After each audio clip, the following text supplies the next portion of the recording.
Gonna go live soon, Sam. Don't worry. Oh, great. I'll So, hit yeah, I'll hit the button soon. great. Well, until then, how's your day? Did you kill the dragon? Okay. Did the Yeah, Yes. nice. Oh, hi guys, we're live. What? Welcome back. We just What? survived season 3 of Strange New Worlds. Oh my God. Today we're here to talk about the worst of it. According to Yes. Yes. you guys super chat in or PayPal. If you PayPal, you get Yes. two picks for the price of one. Mm-hmm. And we will discuss said thing. We might not agree, which will be interesting. And then we will try to put them on a tier list and rank them. I definitely have an S tier. Just saying, out of the gate, I'll have one that's S tier. And of course, S tier means the worst. I had to Yep. mention. You saw my brain confused there for a second. Yes, tomorrow Yeah. is the best of. So we want you all to help us find the worst of Stranger Worlds. And they can be moments, lines, space shots, but of course, our ability to include them revolves around your ability to tell us where the hell they are. Right? If you're saying, oh, that Kirk line from episode 7, thanks for the super chat, ain't gonna help, right? So have a think. You can say, if you have the episode, obviously you're welcome to say, oh, in season 7, if you don't even want to tell us what it is, just say episode 8, time code 416, right? That, if that's easiest, go for that. But tell us what it is would be more helpful. Yeah, it could be anything, and it could be the big stuff, right? It can be a plot point, it could be a character. It is your interpretation of the worst. Before we do the best tomorrow, as you said, because Yes. we like ending on the best, right? Yes. Leave a good taste in our mouths at the end of the day. Yeah, So, 'cause but it's an yes, interesting season. So it is that. It hmm is that. But I'll start sharing. Throw in some ideas from all 10 episodes, not season 1, 2, of course, just season 3. I'll see you in a minute. All right. You heard them, guys. Make sure you hit that like button. Joining us, though, 18 people here, 4 likes. Get those likes up to 20 if we can right away. It would be appreciated. Um, yeah, do the things. Also, make sure you subscribe to the channel, of course, and click the notification bell icon to all so you don't miss any content from us, whether it be edited content or live content like this. We want you guys to be part of it. So make sure you're notified as much as you can be from YouTube because YouTube's awful. Also, make sure that you click the join button down there. There's a join option here on YouTube, or you can head on over to Patreon/Trekyards, where you can join us on a monthly basis because that all helps out and helps us immensely. And we love you guys for it. And you guys are awesome. And we love you. Or click the links in the description of every video. There are links to the Teespring and the TeePublic store. And we will just clicking the link, checking out what's available is a huge deal. So click the link if you're able to. That also helps us out.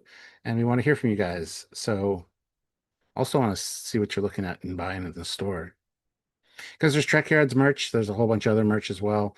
They both have really great stuff, both Teespring and TeePublic. So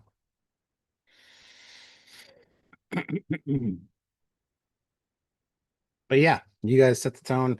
You guys, anybody that super chats in, just tell us the moment you want us to talk about, whether it be a character, a plot point, a whole episode, a quote, anything that really rubbed you the wrong way. Let us know. But you can also PayPal us at trekyards@hotmail.com. And it's a 2-for-1. If you throw in a 5, you get 2 choices, which we will look at both. But yeah, we're looking for $5 per if possible. So if you can, please do. And we want to hear what you guys think is the worst of this season because and our views are going to be different, let's be honest, but we'll see, we'll discuss it, we'll rank it and see where it falls in the worst category. S tier, of course, is the worst, the absolute worst, and it gets less worse as we go down to F here, so just bear that in mind. But yeah, all righty, perfect timing on that. He's back now, and look, he got a haircut. That's awesome. Yeah, I'm doing my Indiegogo filming on Sunday, and I didn't want to be my.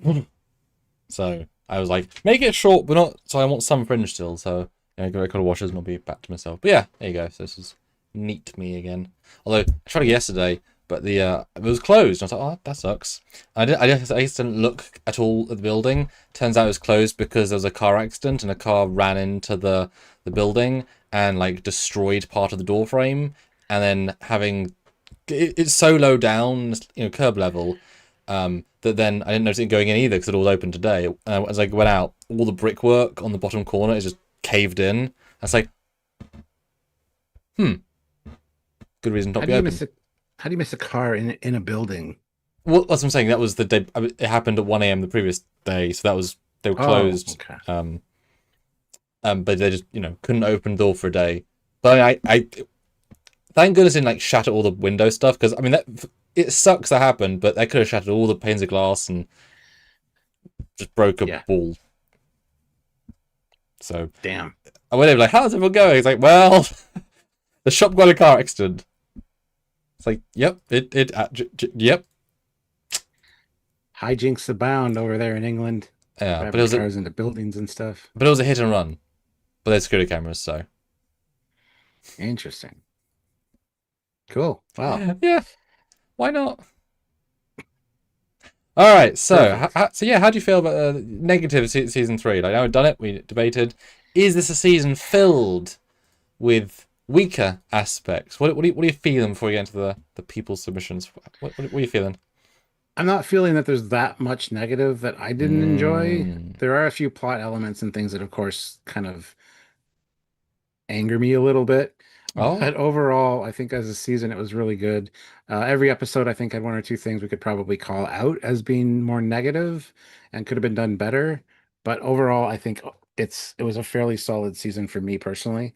So I don't really have and it's going to be a weird one because a lot of the episodes I enjoyed, a lot of people didn't, like Ray Ricks, and they kind of were the opposite view of me for a lot of these episodes. So it'll be interesting to see what people bring up and how our discussion on it will go. And keep in mind, guys, if we do have our discussion, rank it where we think it should be in this worst tier category, with worst being S. If you don't agree with where we place it, you can always move it. And it's a $5 super chat to move it up or down A tier. So if it's something that really stuck in your craw and you hated it and you wanted it S tier, but we put it at B, just saying you can move it up. But anyway, yeah, there, I've said my piece. We wonderfully gamify the interaction of a live, because we love knowing. We love to know what you guys think. We love it. Yeah. It's just super interesting. Now, did you think there were a lot of negatives this season, or a lot of? Well, as out of the 3 seasons, do you think that this had more than the other seasons?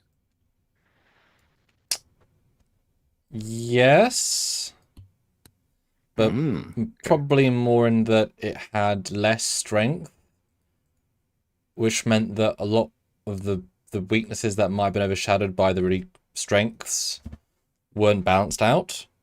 So like it was, for me, maybe more of a mediocrely good season, therefore the things that were less good stuck out more. And they took a lot more chances this season. Last year they took the musical and the crossover and both worked.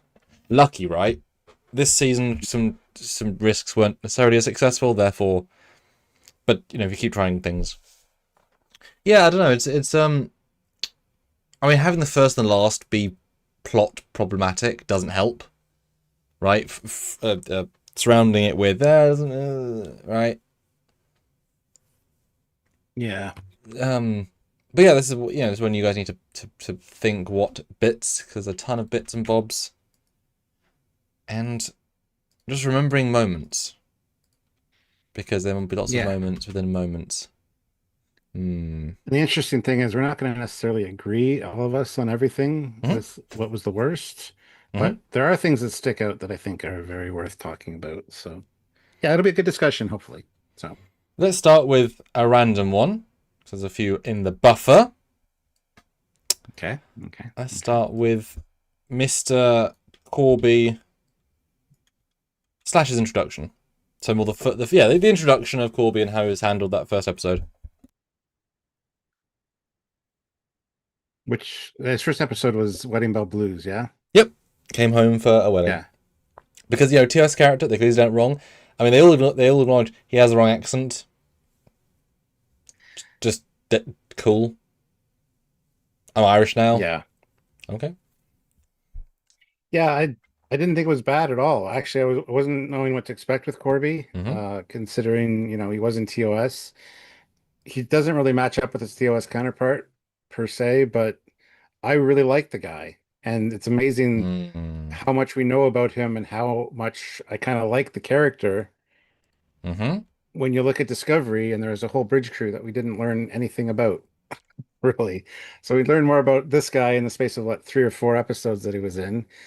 Mm-hmm. And I think it was really well written and well done for his character. So I don't think that's necessarily a bad, like a negative or a worse thing. I For me remember. personally. I'm not. I'm trying to give the plethora of things, right? These are big swings that happened, and you can Mhm. like or dislike. I'm not obviously. I'm not prejudging, right? It's just things that Yeah. happened. Yeah, Not. and I think the arrival of him, the introduction was sufficiently awkward for Mm-hmm. the situation, but I think it was actually well done. So it's not going to be very high on my list of worst things, this one. Yeah, Yeah. I agree. I'm just like confused by my Windows Explorer is only showing some of my tabs, which include the live and the OBS, which is weird because like I need to see those things. Technical problems. 31 people here, It's guys, and 13 likes. It's like a mirror image of the ratio a, there. So hit the like uh, button. Let's get those likes up to 30 if we can. doesn't feel like it's enough though, does it really? No. Let me do a crash restart of that. Yeah, no, I agree. I think he was surprisingly well done. I don't think he feels at all like his TOS counterpart, but I don't think he needs to in this case. There's not a ton gained by having him be identical, right? He's a different sort of man. Maybe he wanted to lose the Irish accent. You could potentially argue that. Yeah, sure. Well, exactly. No, I think he was good. He was easily could have been bad. I'll say that, right? Easily could have been bad. Yes, and I don't think he was. He hasn't been, so. Yeah.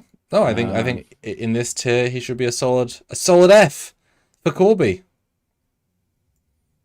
F for Corby. There's not much I didn't enjoy about his performance, really.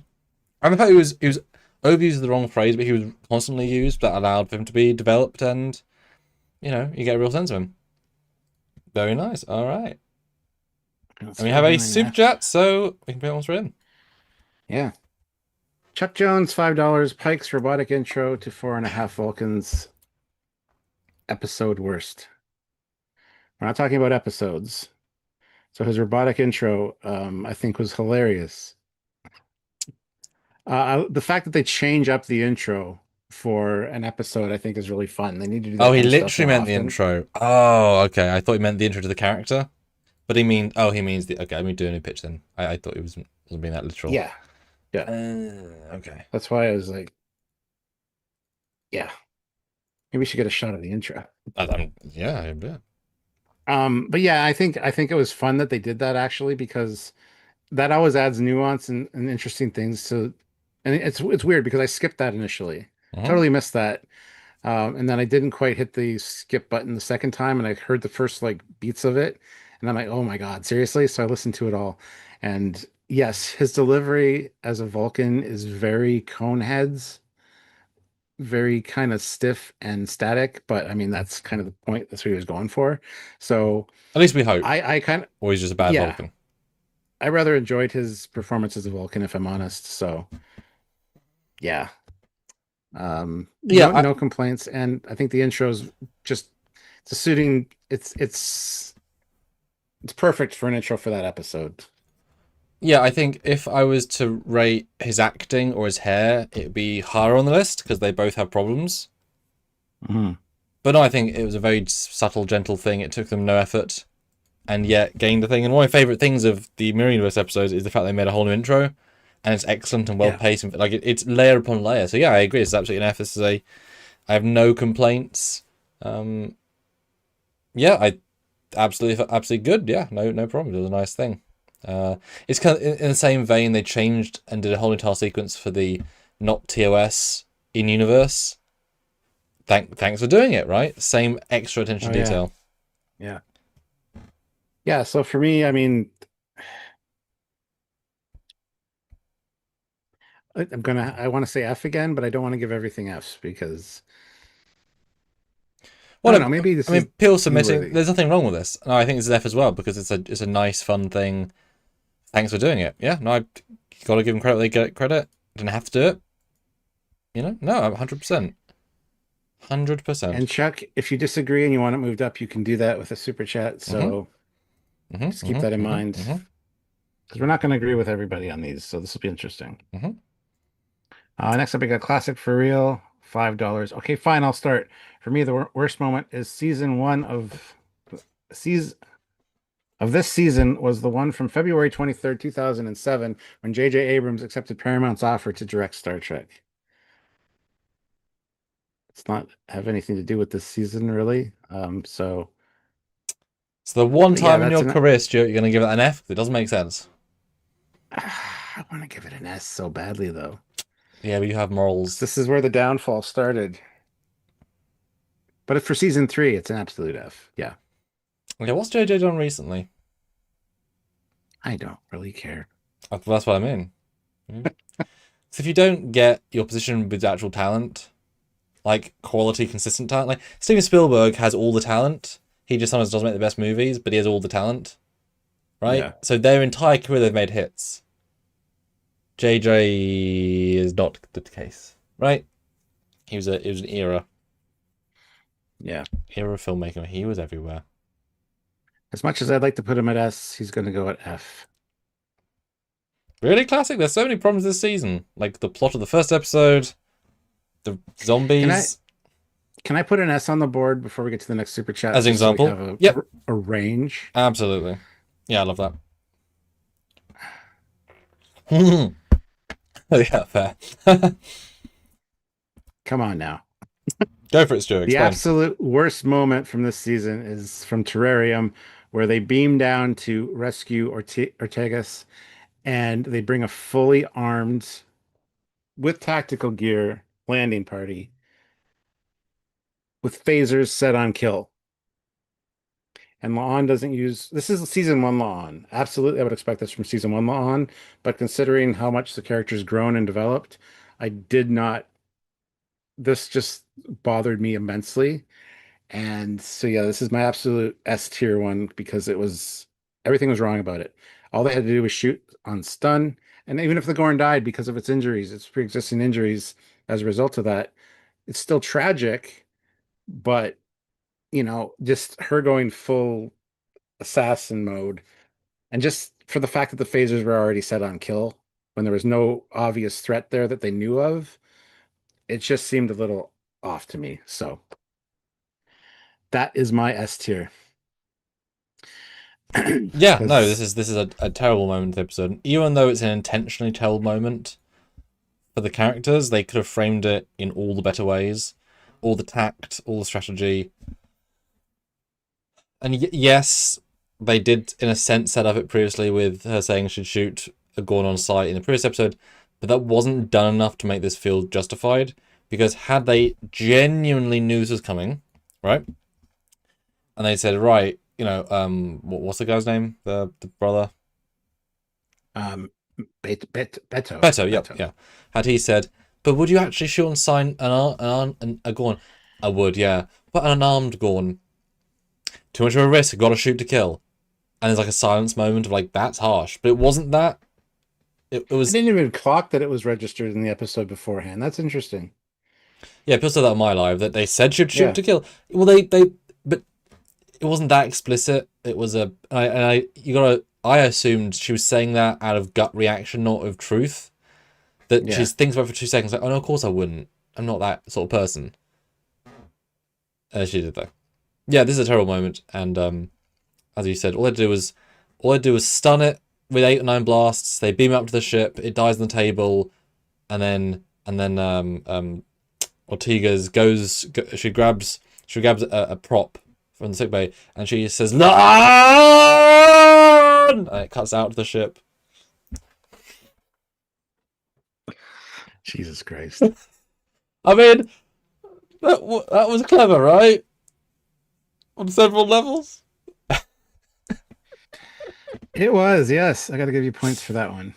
Appreciate it. Speaking of, episode 2 of Con is out yesterday, so Oh, I haven't great. listened to it Super. I look forward to yet. hearing your non-spoiler thoughts. All right, I'll throw in something. I've been doing the super chat ones, but I'll throw in another moment so we can debate. This is a bit more medium one, right?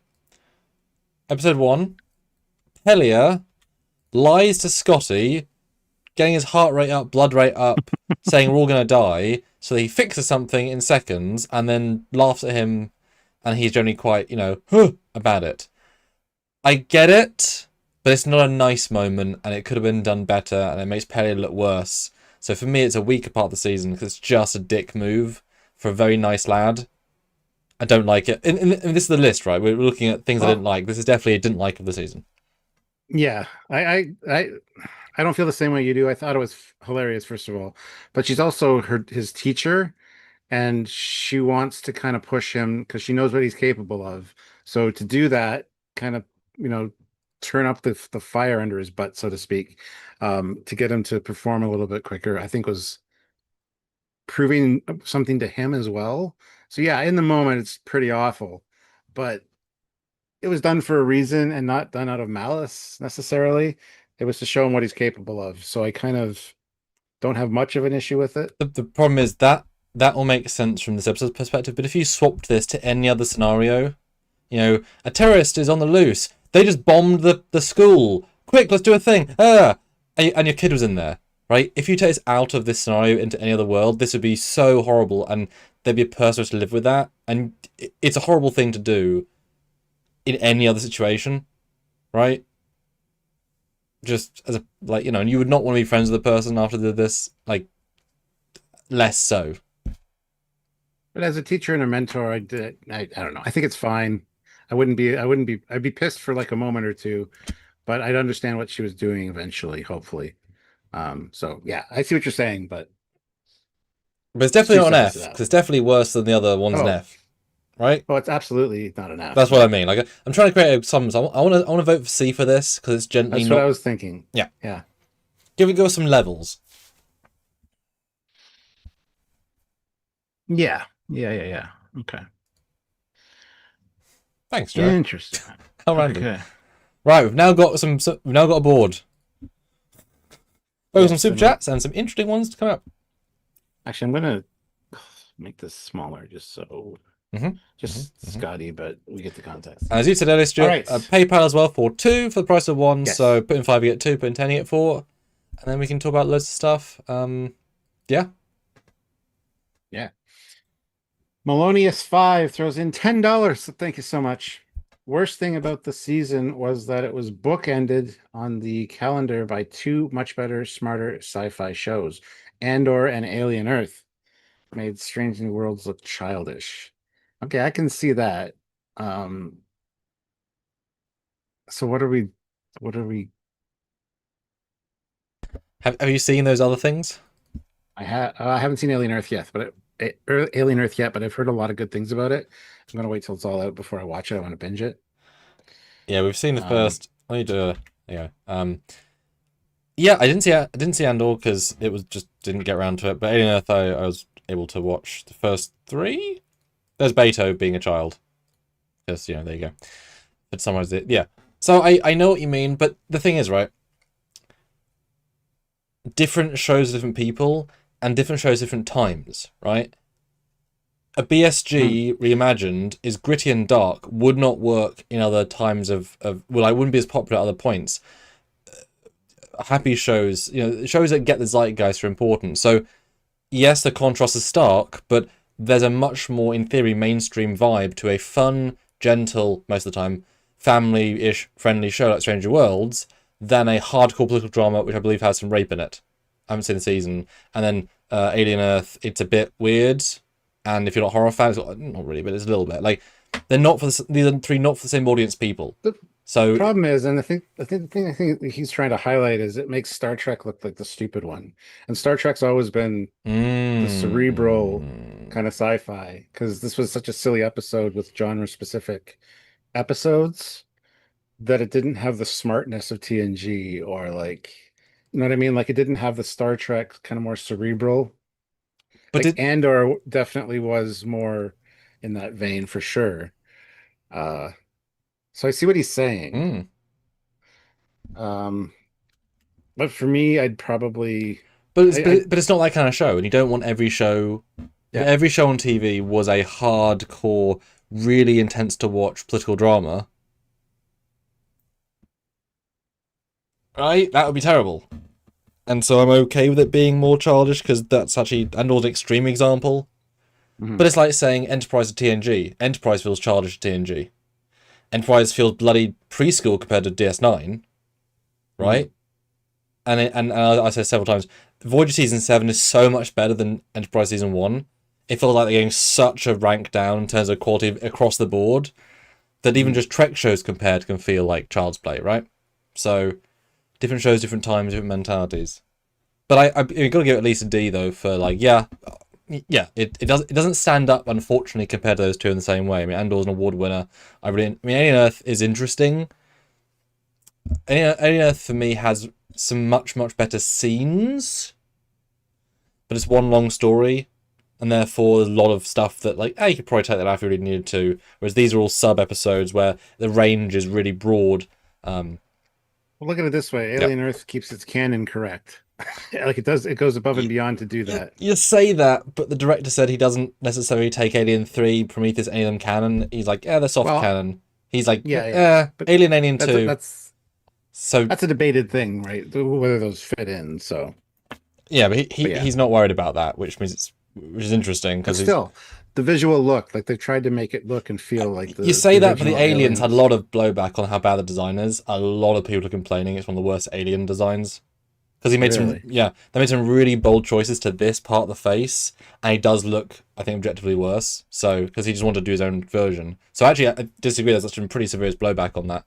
Strange Worlds, we're already Stockholm syndromed, right? Andor's the one that's perfect because they actually care. Like, of course it's canon. Yeah. We wouldn't change that, you idiots. Like, well, I agree. So Melonius, yeah, not the worst thing ever. But I see what you're saying. Yeah, It 100%. didn't suit a lot of people's palates and tastes for Star Trek because it went a little funny sometimes, like more often than not. Sometimes. Yeah. And with only 10 episodes, I get people not wanting that necessarily, but I really enjoyed the season overall. So yeah, Yeah. okay. It was definitely a less consistent season, and it would have helped if they had more serious ones like the documentary and the Ortega's one if they'd sprinkled, 6 serious, 2 fun, 2 epic, not 5 silly, whatever. Yeah. But there you go. Is on the board. Don't worry.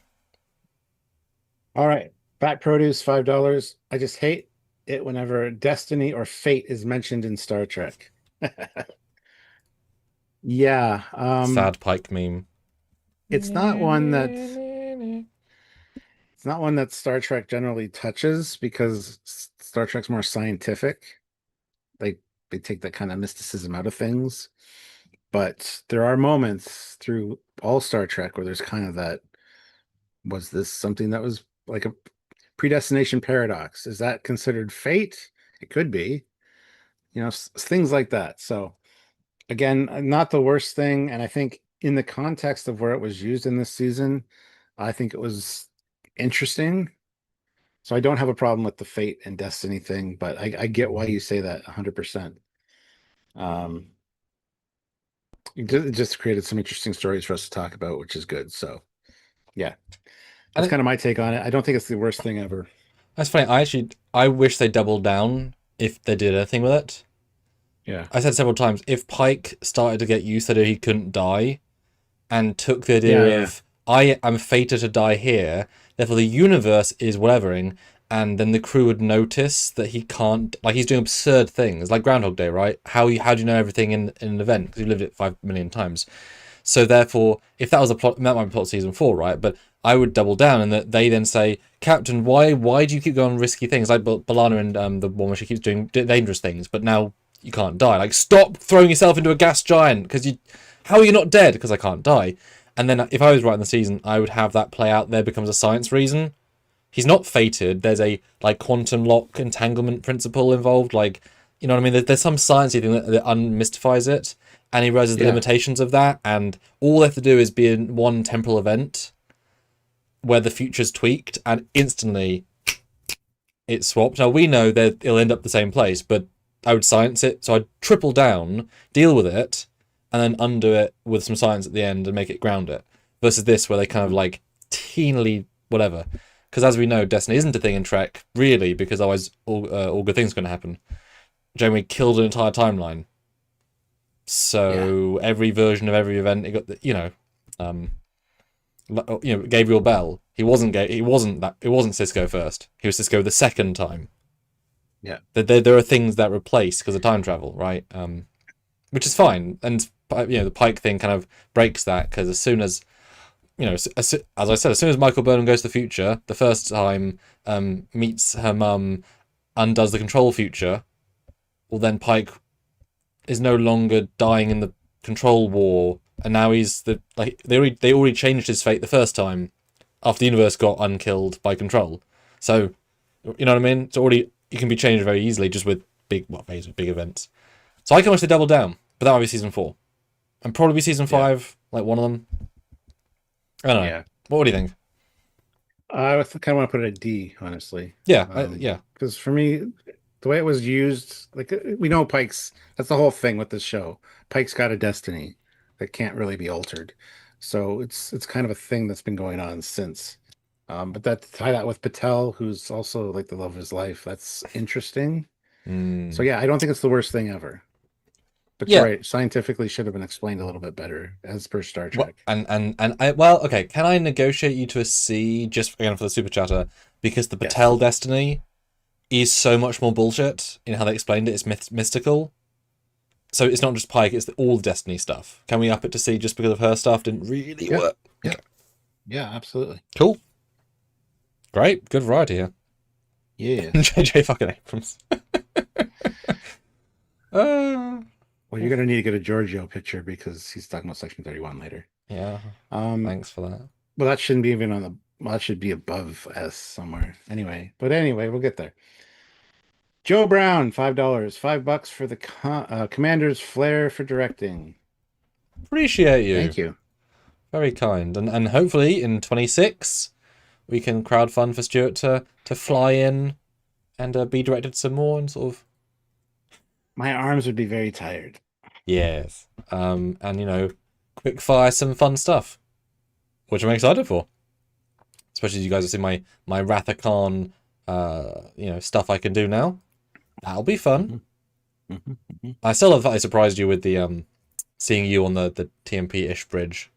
That one shot. I was like, haha, I've got a. Wish it was video, not just a still image. Well, Well, yeah, you had the wrong badge on, so couldn't use it anyway. I had the real badge.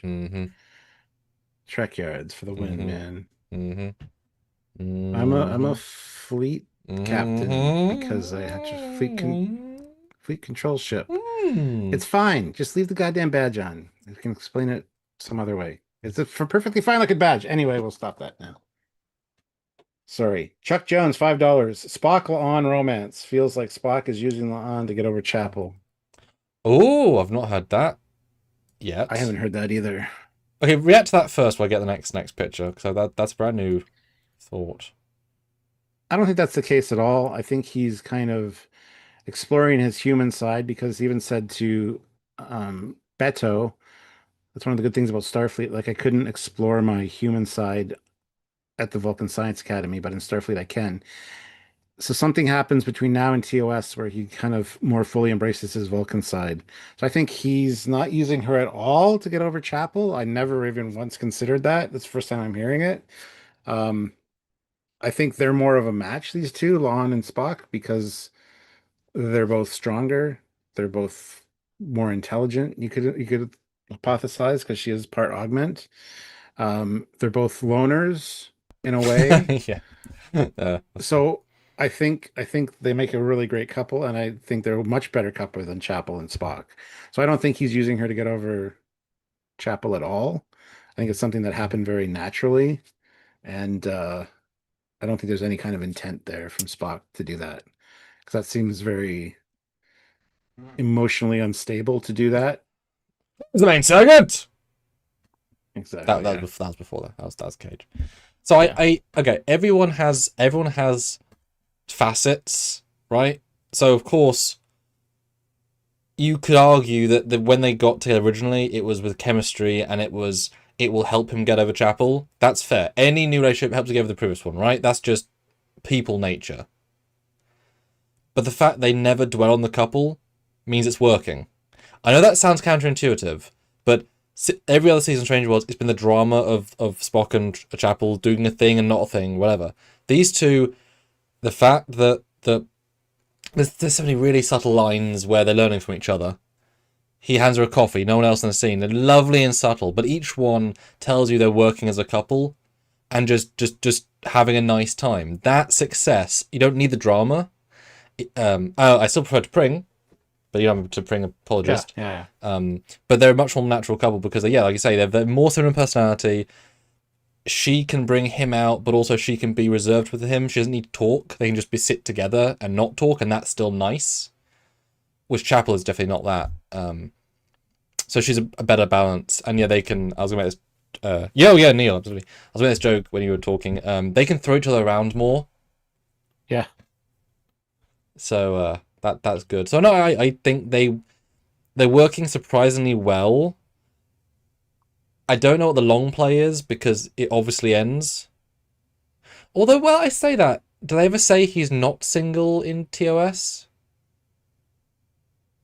I know that might sound like a silly thing to say, but could he be long distance dating La'an through TOS? Would that change TOS in any way? Yes, that would absolutely destroy TOS, I think. Why? Because that would just be stupid to have him. But who does he flirt with, right? He doesn't flirt with anybody. That's the point. Well, exactly. He's emotionless. I wouldn't necessarily want that, but there's nothing it could contradict. I mean, he could, ultra long distance with a girl. I don't know. No, I think this is fine. I think it's been handled quite well, considering. I really like the subtle stuff. But so I think this is probably an F for me. Yeah. Sorry. I'm sure by the end it'll be a D or a C because they'll have to destroy it in an obnoxious way, right? To get where they were. Yeah. But then if they plan this, and when we talked to, whatever her name is, sorry, I can't remember the name. Christine Chow. Thank you. Christina Chow. Her aim is to die as a character.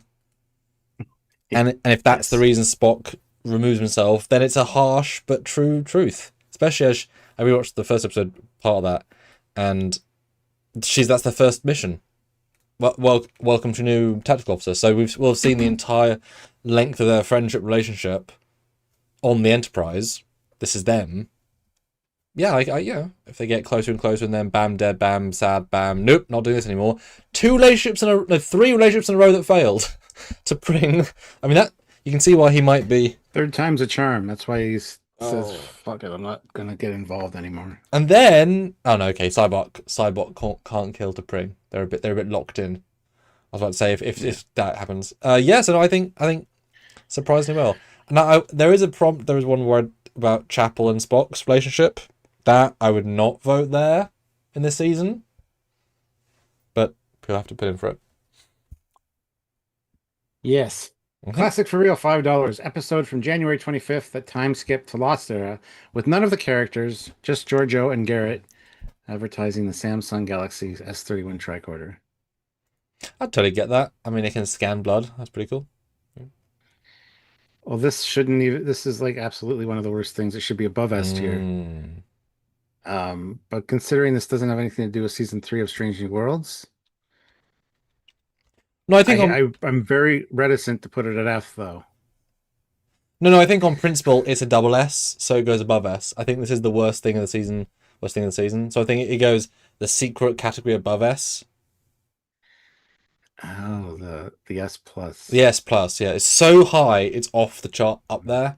But it's on the chart, it's just above. It's like drifting up there, like yeah.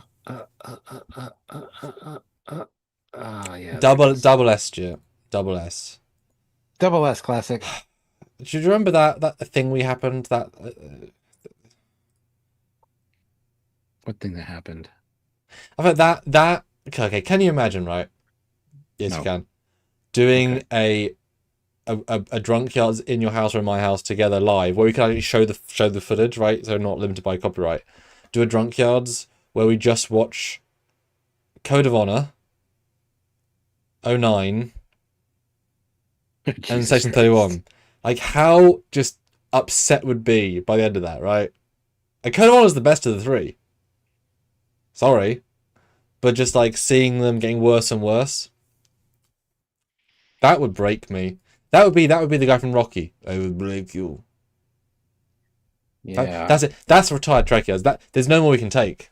Right? Done. So never have us do that. All right, moving on. Tab extra 200 Krona. Thank you so Thank much.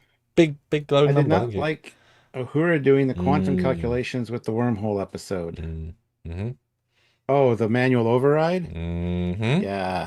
And this is where it's good you guys think of minutia, because it's a very fair thing to throw in. So it might seem silly, 100%. And why is this potentially not so good? What makes this This makes her a bad officer, risking not only everyone on the ship's life, but also all the colonists that they had to take the supplies to, past the red line? and lying to her captain to save her friend. Like that's what it boils down to. Mhm. She just wants to save her friend, and as a result is fudging data, which is not good. Not a good look. I love that Pike addresses it, That was so needed. I'm glad they did that. but yeah, like somebody pointed out at the time, like Ortigas gets 2 weeks off for insubordination when she just wanted to like do a thing, and Uhura actually like lies to the captain, fudges the numbers, and which he's aware of, and he's just fine with it. So yeah, that's absolutely one of the worst things. It kind of makes Uhura look worse in my eyes. And it's funny because it's so similar to Pelia and Spock, Scotty. It's just we think of it as different. Yeah. It's doing an over the top thing for a greater good. You know what I mean? These are I'd similar say it's things. worse than the Pelie and Scotty thing for sure. Yeah, oh, it's worse, but it's similar like hurting character moments, but it Yeah. solves a problem. So it's kind of like similar vein, but not. Yeah. So I really want to put this at like a B at least. Mm. I could be talked up to an A easily because this is a bad look on Uhura for sure. But I then it comes down to the rationalization. Well, I just wanted to save my friend. But yes, you're putting everybody else at the ship at risk as well as all the colonists. Like that's the needs of the many outweigh the needs of the few or the one. I don't know if you've heard that before, but just saying. No, no, I've not. Yeah, it's tricky because it's every Trek go against itself. There's a famous speech of Picard: "The first duty of Starfleet officers is to tell the truth." The whole truth and nothing but the truth. Except when Picard lies to people in offices to get away with things. So hypocrite, but it's situational slightly, right? So. And Tab Extra says, but why would a communications officer have to do the calculations? Because it was her idea, and she had worked out some of it beforehand. So Pike told her, "Work on it, show me the numbers, and I'll approve it if it's good." Well, He gave her that assignment. I see his point. Might be pointing out more why the hell is non-science. But I think you're over-exaggerating her influence. She told the computer what to do. The computer did the math, and then she continued to ask it to do things. She did none of it manually. Not a damn thing. Except for the override. Yeah, yeah. And which is a lot of Stranger Worlds. they just can do things via the computer. That's every Trek, but also, you know, when Seven of Nine's doing something, she's doing it, not the computer a lot of the time. So she was telling her what to do. Yeah. So I think this is probably a B for me. It's not totally like I get the motivation behind it. One thing, if this was swap the roles, if this was Picard and Picard lied to an admiral to save his friend Beverly, no, well, he has before. If he did, we wouldn't be judging the same way because it would be the captain who's got all those years of experience and has that on his side as opposed to an ensign.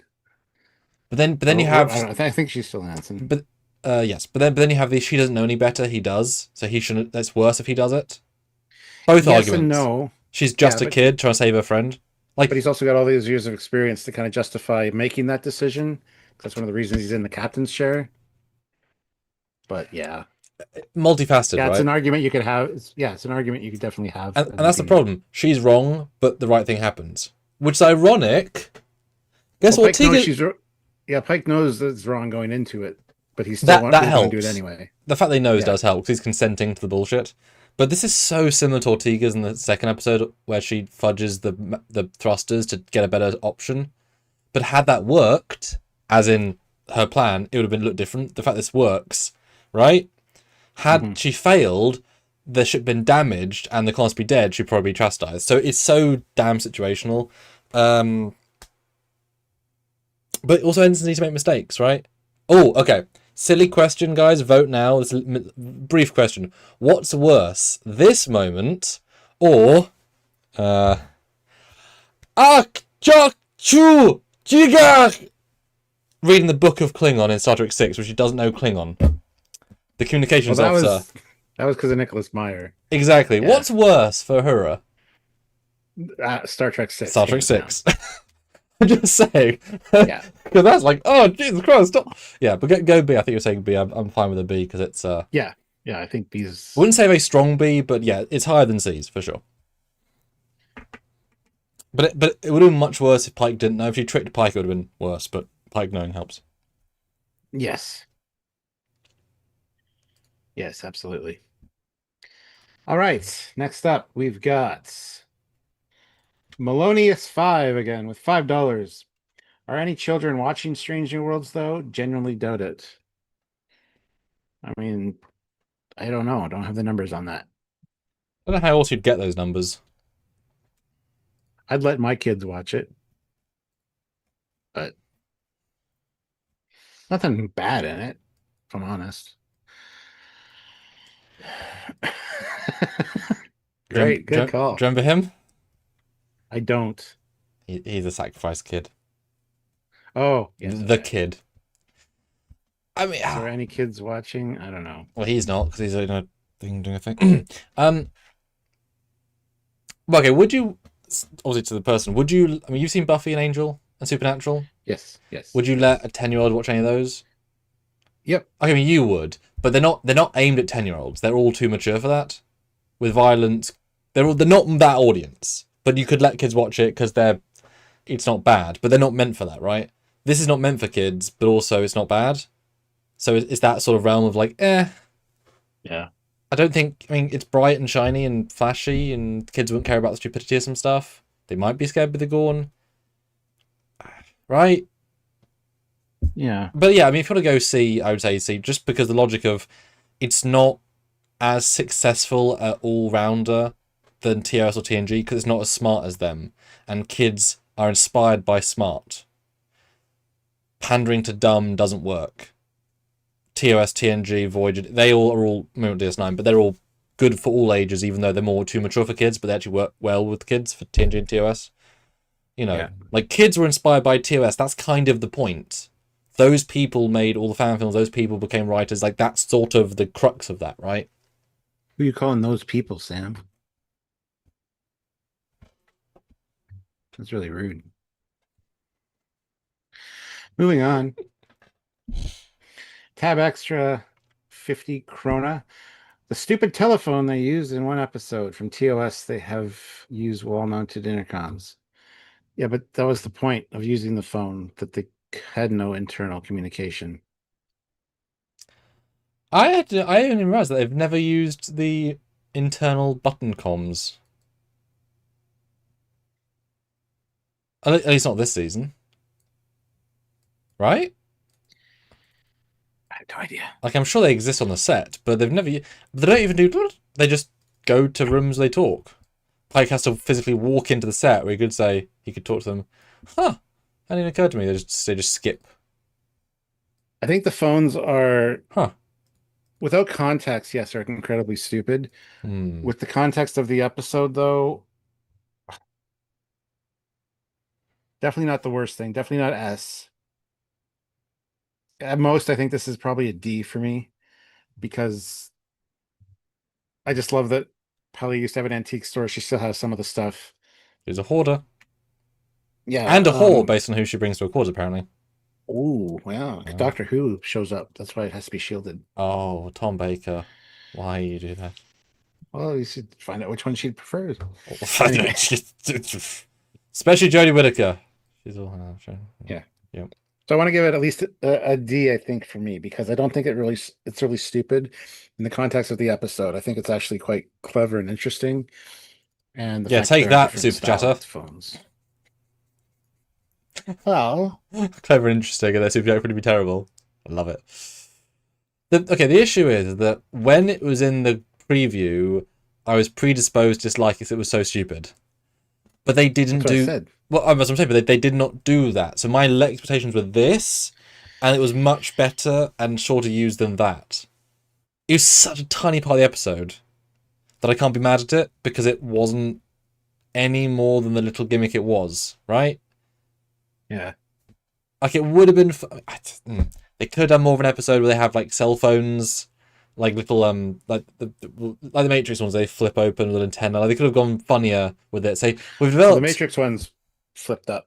no, but I'm thinking one before that. But there's that era of like chunkier ones. They could have said she just has loads, and she's able to. For some reason, she kept a mobile data network link, and it's like, what the hell are you on about? But she's weird, right? They could have like, had the entire era of phones. None of it really works. But no, I the fact that it didn't let me down the way I thought it would, I'm like, it's so close to an F to me because it's not cringe really. It could have been, and it's somewhat funny. See Ortega's like, yeah. I'm like, it doesn't not work, but it doesn't annoy me. I'm fine to put an F for this one. Sorry. But talking about Ortega's, her saying is this personal massager, that line itself should be an S. For one of the worst things. Well, Didn't need to be there. But and also you would think, no, you would know that they would be museums and their kids would take make it a D, a hard D, because there are museums that they would go to as kids where they see tech of the world. And a phone has been a big part of the world for like 80, 90 years. And it's going to still be for a while.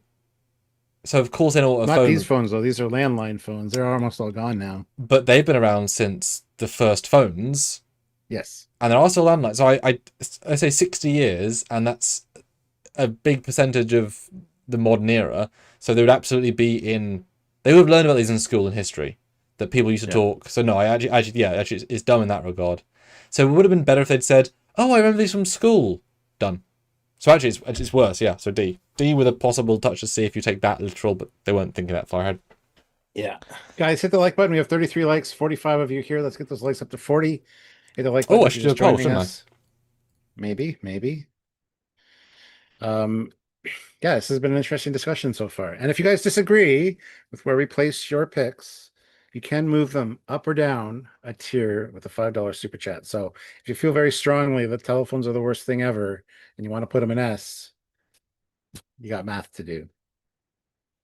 I like math. But I think oh my God, that's an S. But it's not in this that would season, have been an S. It's so cringe. Thank God the show redeemed them. Right? Yeah. Emo Spock became actual Spock. Thank frick. What this episode overall was this episode overall stupid or not stupid? Go vote. All right. I'm going to check the PayPal as well, guys. It's 2 for the price of 1. Let me check the PayPal. Yes, we've got 1, which I will... Oh, 2 chat choices. Great. We'll bring the next to it and I will find 2 chat choices. Super. Yep. All right. Sussy Guru 2005 euros. Least favorite things this season: ley lines, Vulcan Pike, Vulcan Patton Oswald, unnecessary Metron reveal, TOS spoof, what is Starfleet? So which one do you want? There's one on the right. I saw that, but I would have picked the ley lines personally. Well, no, I can because they're the super chat, so I'll be finding some of those. So great. You found a similar appeal. So Doug, he was one of the best things this season. Doesn't really make a lot of sense for a Vulcan, and him having a relationship with Una, I thought was interesting, but I think he was great. Yes, he kind of goes against the grain as far as Vulcans go, but that's kind of the point. And I really enjoyed his performance. I really enjoyed his interactions with Spock. Those after credit scenes were just gold. So I don't think that Vulcan Patent Oswald, as you say, is one of the worst things this season at all. So I'm inclined to say an F for this one personally. But yeah, So yeah, same thing with the trailers. It's cringe that he's there, but he's done so interestingly that is so against type. It's so different, which is hard to do for a Vulcan. The fact that he's got all his siblings have normal names for humans is funny and it's silly. And the fact that they could have gone full out, his passion for Una could have actually pushed him to the emotive acting of more of an Enterprise Vulcan. Nope, he keeps it all down. Right? It doesn't become comical. The words are comical, but that's often Vulcan dialogue, right? That is literally one of Spock's things, that he says things that are silly, but in a flat way. I think it should be D because he should know what Christmas is. yes. He's been studying humans his whole life. Half of the things he says he would already know, so they didn't think about it as writers. So definitely a D.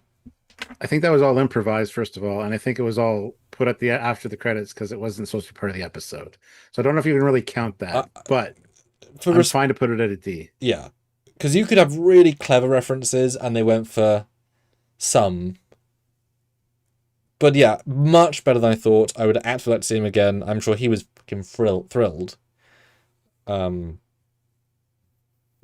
Tony, that poll question could be really cleverer. Yes.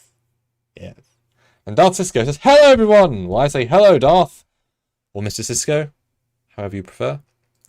All right, ley line, Stuart. And for the audience that don't know what ley line is, god damn it, remind us what ley lines are when I probably convert it to a JPEG. Ugh. Well, Earth has them. They're lines of Lane? energy. Oh. Pyramids are built on them, the Mayan and the Egyptian pyramids. Like it's mystical energy type shit, which Good Sam summary. Kirk says exist in space, which I have no problem with. I feel like there would be possibly some energy type corridors and things. So I have no real issue with it. It was kind of silly, and I think for me personally, the ley lines would probably be an A. Wow. Okay.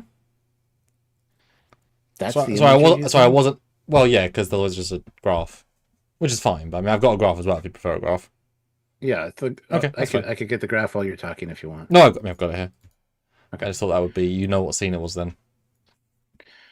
But no, I don't. It was specifically the ley lines. Like I focused in on the little 56% thing as well, just to be a little bit more clear because it's kind of Oh, you've got another image. ambiguous. A lot of these. What? Hmm. So I got that. I got that image. I was just saying with Uhura's manual override, I zoomed in on the 56% instead of the whole image. Yeah. This we get the point of what it is. So there.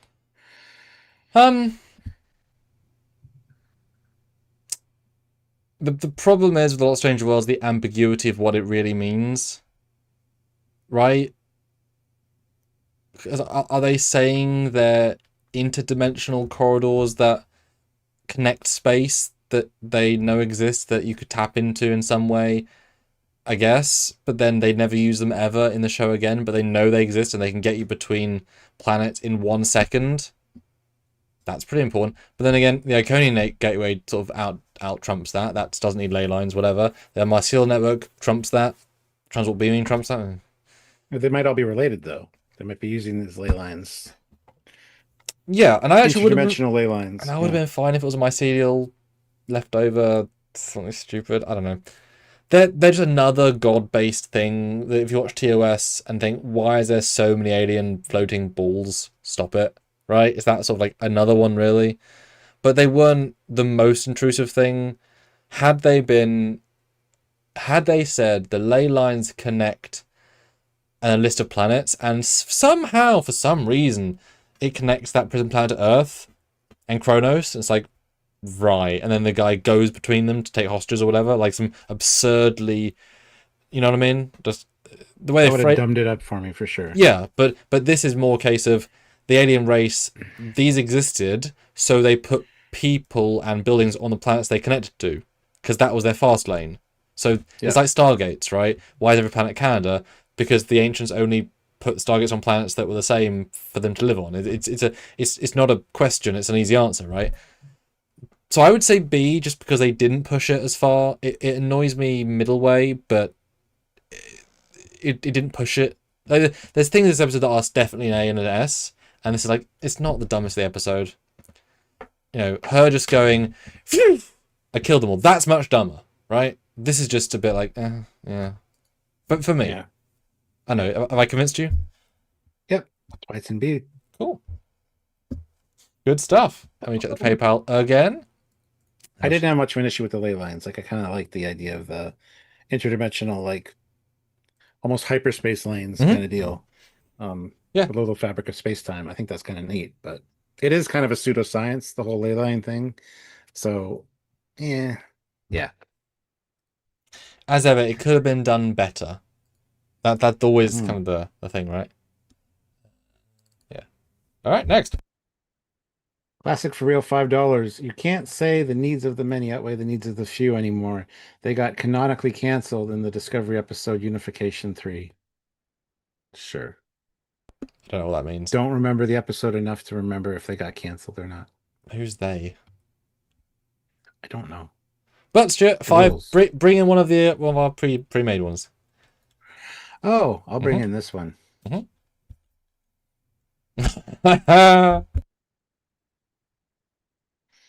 Tell me I'm wrong. You're wrong? Oh, sorry, you were being serious. Sorry. This right here. The length of a Constitution class heavy cruiser pre-TOS being twice as long as an actual Connie. 442.6 meters. Not quite twice, but yeah, much bigger. I was being... Sorry, yeah. I don't have to be precise. I'm not a Vulcan. Sorry. Do you see points on these ears, boy? Do I sound like a Vulcan? Anyway.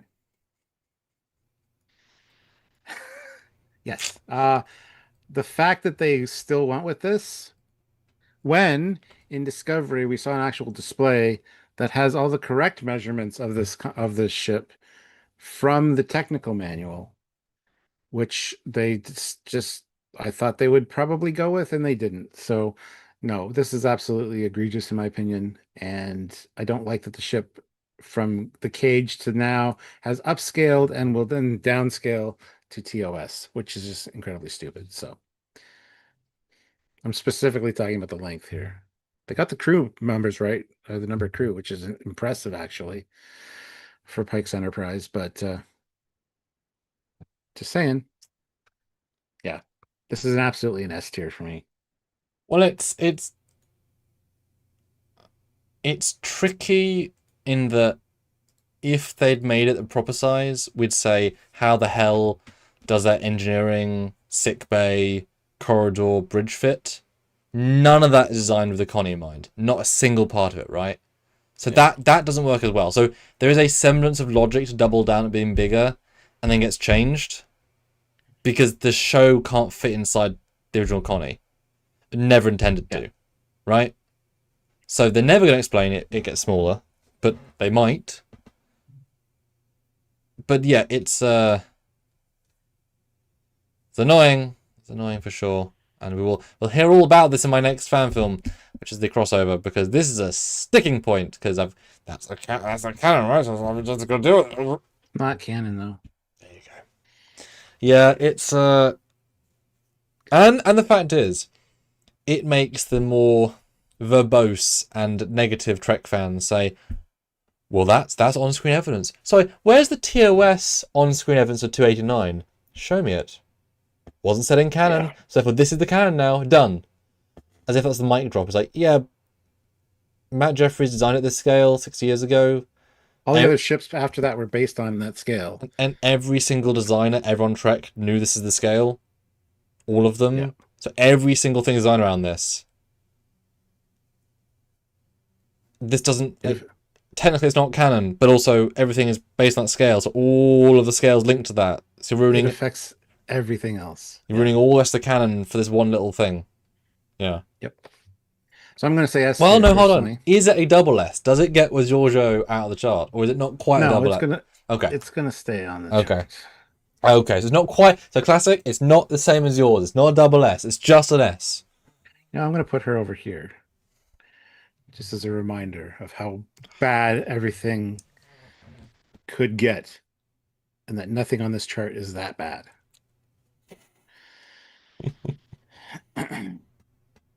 All right. BJ, $5. Would be better if Pike had fudged the numbers for Uhura. Good enough, Ensign. Yes. Yes, that would have been interesting. But again, that would have been irresponsible to Pike. But he already knew that it was fudged, so Yeah, but also this season he took an unsanctioned mission to get a plant, and he's taken a few. yeah, he's done a lot of things that are questionable. So he's already kind of lost cause in that regard. Let's be honest, right? So, but because that was a submission, I'm gonna bring one in. What should I bring in from the plethora? Oh yes, I'm gonna say the Gorn battle at the start of the season, where he crashes into the Gorn battleship with its shields, punches through it, and then beams people over. Or no, warps away. Just that shit. All that whole battle. The epic conclusion of part 1. It's not good. That's the only space battle of the entire season, I guess. Yeah. Oh, yeah. Yeah. Yeah. Your thoughts? You're right. Crashing the ship through another ship. I mean, that's very much a last-ditch maneuver, but at least the shields were up. Wasn't a Picard type deal in Nemesis, so I mean, hey. But the battles in Strange New Worlds overall piss me off because they're so, like I said, the ship gets so wrecked. And how many years did Kirk have his? And it was never like girders and wires hanging down in the bridge. He knows how to take care of his ship. Either that or they build it better in Kirk's day. Well, they've refit it down, so maybe it's denser materials, denser hull. Oh yeah, they took all they just shrunk it, so it's compressed now. Yep. Canon. Yeah. I think this might fill in the A slot for me. So I remember the It wasn't framing. complete. Oh, yeah. No, go ahead. Well, I remember the framing. They were being attacked, not shooting back. They kept taking the hits, and then your shields are not designed for kinetic damage. That's sort of the point. We see that all the time. So Yeah. you crash into another ship, your shield is still up, and then you can warp in their shields, past their shields, away, and they're not chasing you. It's just a visual. It's very JJ. It's incredibly JJ Abrams in all the worst ways. Visual spectacle, right? Fair. But also highlighted how absurdly big the Gorn ship is. That ship is doomsday size, right? It's absolutely absurd. So yeah, I think this is a hard A. I think this is a bad battle, and it just was not a good episode in any regard. Yeah. You say that about the Gorn ship, but then in the episode with the scavenger ship, they're like, "That's the biggest ship we've ever seen." It's like, really? Is it? Because did you see the Gorn ship you just They fought, did. guys? They did. Where the one part of one arm is their entire ship times 3. I guess like height is not the same as in terms of volume or depth, but yeah, maybe look, Spock was being technical, right? It was 3 meters longer. Sure, yeah. The record keeps going. It's like how in gymnastics, like the record beaten by 1 millimeter. Well, it's like in TOS. Every other episode, there's the new next hardest substance. I love that. It's so annoying. Masasi Guru, your one playing. Can you clarify slightly which episode and scene is that? Because I'm a little bit lost on that. But let me know. What does he say? It's the last subject. Kirk literally does the pitch. Oh, I see. I'm sorry. I didn't read the first bit. I need you to get all the way off my back on this one. Yeah. Right. Sorry, I didn't read you. I didn't. I think we can assume that's also a push-up. I feel like that's him saying by doubling down. Yeah, we can do that. Sassy, please. When we get there. Yeah. Actually, exactly. I'll move it up now. That's fine. Well, yeah, we'll move that up for you, Sassy. Okay. I like this list so far. That's good. Yeah, Sam Kirk insisting that he knows better because he's an archaeologist and stuff. Yeah, that Yeah. one thing that I'm sure exists that Spock is so adamant. Nope, it's fine. And it works. It's like, Yeah. all right, next. Chuck Jones throws in $5. Mbenga confessing to murdering Dakra, the Klingon ambassador, and Pike looking the other way. There's another situation of they're friends. He knows Mbenga doesn't. He's not got a murderous like soul. Like he just wants to murder everybody. It's a He will, situational thing. but he doesn't want to. Yes, he will, and he has the ability to do so. But yeah, it's a situational thing.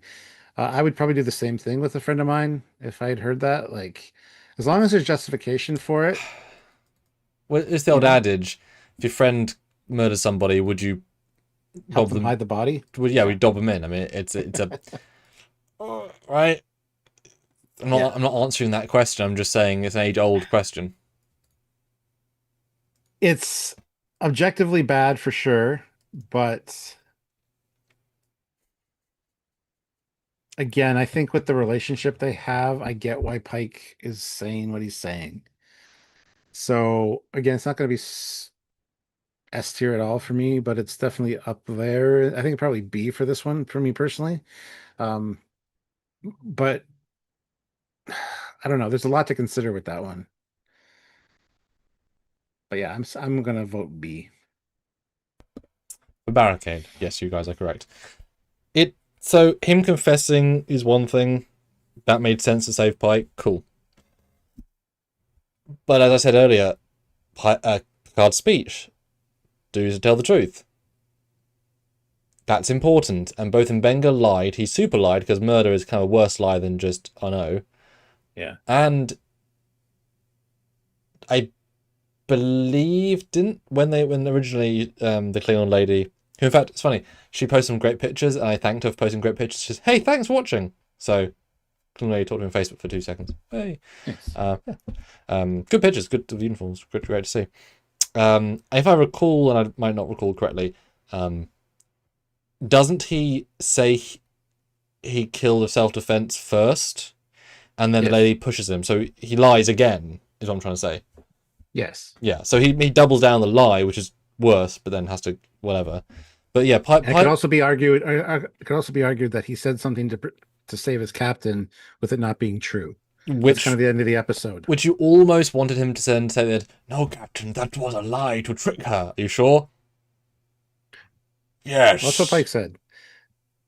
Because Pike's like, Pike's like, what would you say if what would you put in your report? And Pike's like, I would say that my chief medical officer was trying to protect my life, and I believe what he says. So, and then Marcus P says, "Sorry, absolutely not acceptable for a captain to hide murder. That might even be a crime by its on its own." Well, now he's a accomplice. Yeah, but also the guy was bad. Well, no, the guy was trying to be good. The guy was actually working to be a good. Yes. In that episode, you still got the hint that there's a possibility that he could still be a shithead. Yeah, but a shithead who's trying to make amends. It's like a Nazi war scientist working for the Americans after. Never redeemable, but at least he's trying. Yeah. No, I think Pike did the wrong thing, but the episode was already about them doing various wrong things back to back to back to back, so he had no moral standing. Right?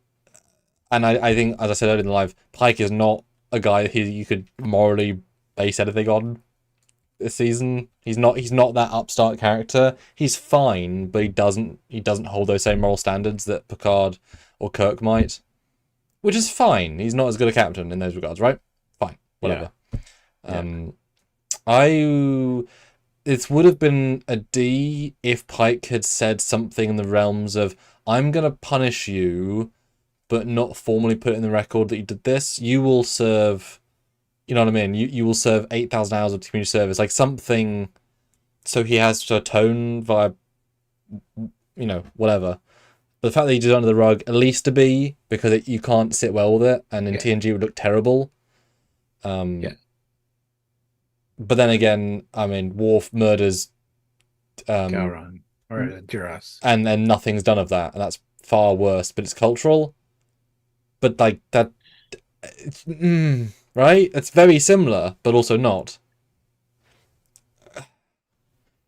I would say a B, and then you could judge an A. Maybe I'd say B, but Oh, I totally, I said B earlier, yeah, so yeah, I feel a B. yeah. This is a great list. This is really like This across is the a really good conversation. Yeah. yeah. Thanks, guys. That's why we love you guys bringing us in because it forced us to think on the fly and swap things, and yeah, it's great. Yeah. All right, next. Tab extra Corona. Thank you. Thanks so much. Why is Nurse Christine Chapel the MC, the master of ceremonies in sickbay? All we get from Dr. Joseph Mbenga is his trauma. Did they No, we do? did some good. Did they do much medical stuff this year anyway? Really, from either of them? Not really. No. Yeah. Um, I don't know. I think he's got potential to be a good doctor. We've seen it in past seasons. Him with Gamble in this season before Gamble Mm-hmm. showed up in the last episode, I think was great. The way he was dealing with that. Very good doctoring. But yeah, I don't know. She is not the chief medical officer. But she seems to be because she's the one giving most of the dialogue when it comes to medical stuff on the ship. So, Huh. Also, Dan B says, playing devil's advocate, weren't there multiple sizes given for the TOS colony during and after TOS? I'm pretty sure some of those sets don't fit in the numbers given to TOS 2. This is nothing new. Yeah, someone said that in our video. I said it's the least contested ship size.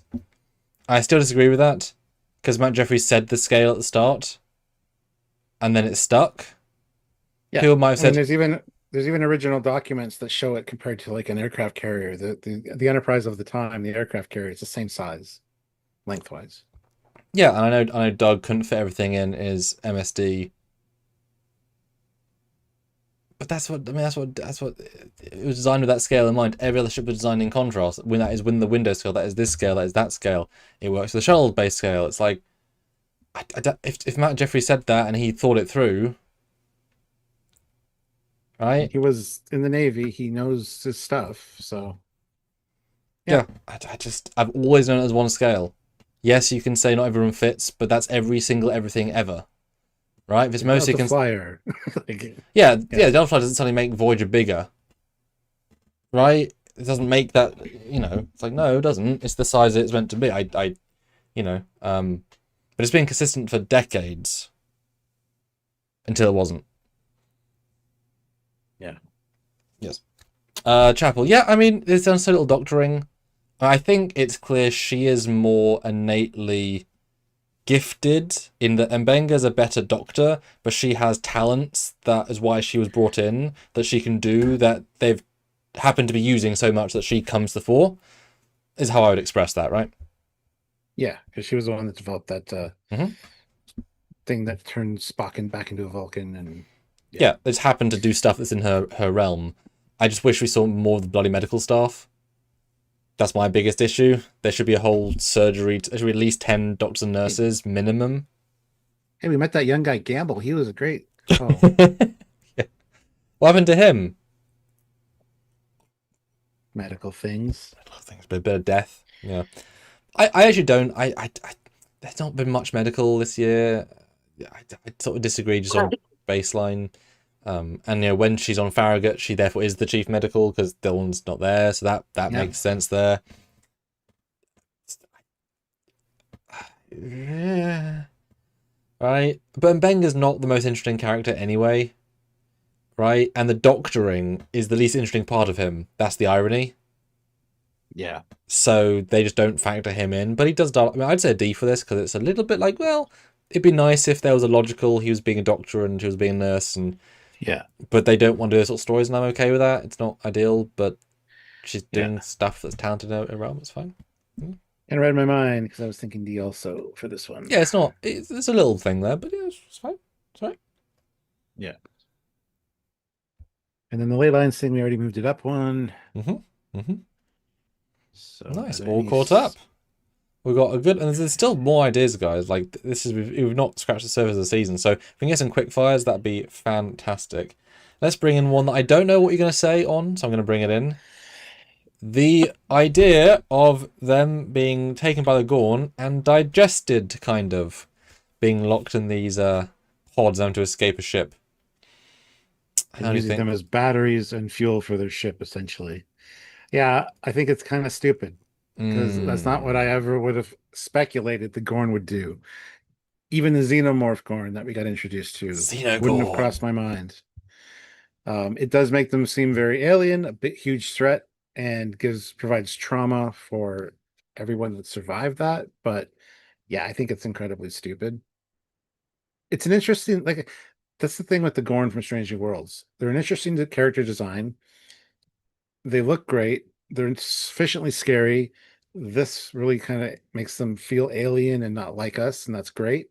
But it should have been they should have named it something else other than the Gorn. The That's my big Bjorn sticky point. Yeah, from the Estes Gorn. 4. That's where they attacked. Yeah, or the Norg, The the the the Norog. the Bjorn Edemone. Copyright Sure, distinct, Stuart. That's how you do it. that's a thing. That's how you get around copyright. You change one Yeah. letter. Yeah, I think it's kind of stupid. It's a cool idea for an alien, but it's just not for the Gorn for me.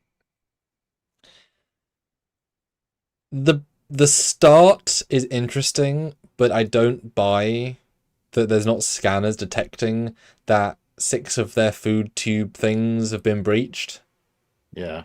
and there's life forms walking around your ship, walking through the entire. All like I'm including that into it, right? The scenario itself, because they could have played it a lot better. They could have easily have said, and I'm a writer. I write a lot, right? They could easily have said in the same dialogue, if let's say they can find a tricorder, right? They gave that as an explanation. Fine, they find a tricorder, they're scanning, which is fine. That's too low power to be detected. That's fine. They say if we fire a weapon, it'll be detected. Cool. Last ditch, but we know that, right? 2, the slime is hiding our biosigns because it's so Gorn life signy that it's not registering. So as long as we're gooey, like the Predator, right? As long as he's covered in the dirt. So therefore, there's a moment where like Ortega's is like, well then, grab some goo, right? That would make sense. They're being hid by the goo. But without that, is dumb. But they could have really easily fixed it, right? Yeah. So Yeah. I'm more annoyed by Mbenga's murder reveal. So I would say this is a C because it is dumb, but it's fun dumb. But that's annoying dumb. What do you think? I think a C is perfectly acceptable. Yes. Okay. Okay. Yeah. Yeah. And guys, as we said, super chat or PayPal, because if you PayPal, you get 2 for the price of 1. So if you want to throw in a couple of 5s, you're going to get 2. We can speed a few.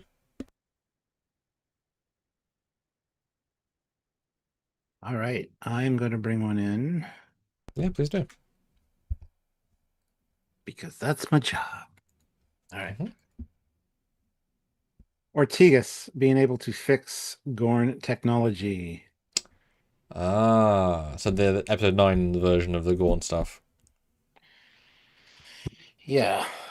Also I said saw your no. other one. I saw your other one up there, but that makes a lot more sense. I just wanted contrast. Yours has also said no, Stuart. I could see it on mine. Okay, let me refresh.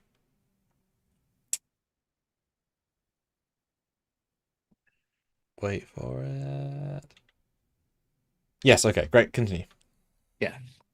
Yeah, her being able to jury rig and fix a Gorn technology that has like crystals and like weird shit. Um, a lot of people, us included, kind of pointed out it was kind of stupid for her to half dying to be able to fly a Gorn ship for being in it for the first time. But that's way more believable as a pilot to kind of, a lot of those things would be sort of make sense to you. This doesn't. Just her being able to work on this equipment and actually get it to work without any input from the Gorn, without being specifically trained on this equipment, because I'm sure it's hard to come by if they've ever seen it before. Yes, she's been on a Gorn ship, Also but dying, so he's probably not going to have much sense memory of that. Well, exactly. So I don't know. I would have bought it a little better if they had made a bigger point of her saying, "Oh, the communications officer being Uhura," especially in that episode where Uhura's doing everything to rescue her, right? I've learned a few things listening to her, watching her work on equipment, but still, the Gorn equipment is sufficiently alien enough that it wouldn't necessarily translate. So, yeah, this is a problem for me, uh, and just kind of silly. So, yeah, A lot of the time, these characters, like a Seven of Nine or a Data, can just magically know how to do stuff, but they are insane talents. They are the absolute exception to the rule. Ortega's piloting a Gorn ship, dumb, but I can suspend disbelief. I'm going to complain, but I can suspend disbelief. Yeah, yeah, this is tech that you have no idea how it works.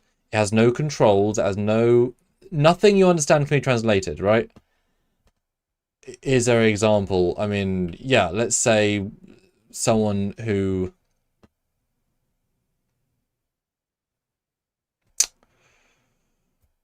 yeah, you know, someone who flew someone who worked on the Apollo capsule, right? The Tom Hanks one, Apollo 11, right? yeah. Put them in a All 15. steam locomotive and say drive it right now and fix the steam locomotion. They're not the same tech. But that's easier because at least it's human tech. They are not comparable. Knowing how Yeah. a space capsule's computer can trigger I would have gone data. the other way and done steam engine to the space capsule because Well, you sure? that's just simpler tech for the steam But you don't know locomotive. how any of Yeah. it works. Like, and what? But yeah, probably the other way around. But like, it's so abstractly not the same. And this is other tech, and they don't even try. All they had to do was for her to say, okay, this one or this one, agree. This one, agree. Okay, this one, agree, agree. Disagree, disagree, disagree. All he had to do to show they had an annoying amount of back and forth and she has to fix it with yes or no answers, that's charming and silly. They did not do that. They actively showed the Gorn not helping. Actively not. So I think this is an S because it's just unacceptably dumb. Yeah. Like if it had And been Spock or Uhura, I could see them maybe working it out. But she's a pilot, well, so but also the reason I say it's S because it's so easily rectifiable in the plot, and the Comrade also did nothing in the plot, so it was at the service of nothing either, right? So for that level of just all the dumb, I'm gonna say yes. It probably is an A, but I think it's just so unbelievably stupid that it's an S. yeah. I'm not annoyed by it. It's just unbelievably stupid. I was originally thinking A myself, but I'm happy to go up to S with that one. So yeah, cool. Um, tab extra 50 krona. The serum that turns Spock human used to make Chapel, Pike, Uhura, La'an into Vulcans breaks most of what we know from TNG. We'll go with this image. It's fine. That's that's a bold claim. Tab extra. Can you say why that specific phrasing? Okay, so this the serum doing this. That's the claim. That's the thing we're judging. Okay, go for it. You can go first on this one. I'm going to go first Sure. on all the other ones. Yeah, I mean it was set up in episode 1 of Stranger Worlds. This kind of thing happens, so there's already a deep rooted precedent. Unfortunately, Which is canon breaking in and of itself. which yeah. At least they treat it more as a special thing. But I'm always fair, right? I try always be fair. They assimilated Janeway and regrew her hair in the same episode and played nothing about it. And despite every other assimilated person being a problem, she's fine, no problem. It's not quite the same thing, but it's as silly. It's just that's not how that. No, that's. So yeah, the idea that they could change them into Vulcans, the fact that it it's this easy, effortless, simple, instant. It reroute their biology enough to have the strength of Vulcan and do mind melds, like all the things it did. It would have been Yeah. great if it made them physically Vulcan and biologically Vulcan in a technical sense, but none of the abilities came with it. Wouldn't that have been fun if they're like, I have no enhanced race, like McCoy in 3, right? He one point we see the mission and Pike's like, I will open this door. My Vulcan strength has failed me. No, Captain, you have no strength. You're a human. I'm not. Yes, you are. Is it logical? I know it is. And then Spock just goes... Like, that would have been a really funny way of taking it. Or Chapel's like, my intellect is so great. Nurse Chapel, you got that wrong. No, I did not. You did. Check it once again. You are correct. My hubris got in the way. Like, that would have been also charming. That would have been great, actually. They keep making mistakes. They think they're a Vulcan, then it doesn't make sense. Especially the strength thing, because physiologically they're still more human than Vulcan. Yeah, Like, how did their muscles... Cosmetically, they... yeah. How do their muscles grow? How do their hearts grow? I mean, Vulcan... all their blood change? Like, it's such an absurd concept, and it makes all of the other shows silly. Because it'd be so much easier. Why on earth didn't they... I mean, they had no the virus, but why the hell didn't Bashir make all the DS9 guys Klingons, not just plastic surgery? Because they're going to be scanned by sensors. Like, just... Why not make Kirk and Romulan for the Enterprise incident? Rather than just making some ears. Yeah, it's that easy. So yeah, I think this is an S for just like, there's no reason, you can't explain it. You've got to ignore it. You've got to throw it away. You've got to just throw it in the bin. The worst part of it, though, is the hair changing after the injection. If their hair had stayed the same and the next time we saw them, they had their hair altered, that's perfectly fine. But for them to fall on the floor and get up with perfect hairstyles, just remarkably stupid. So...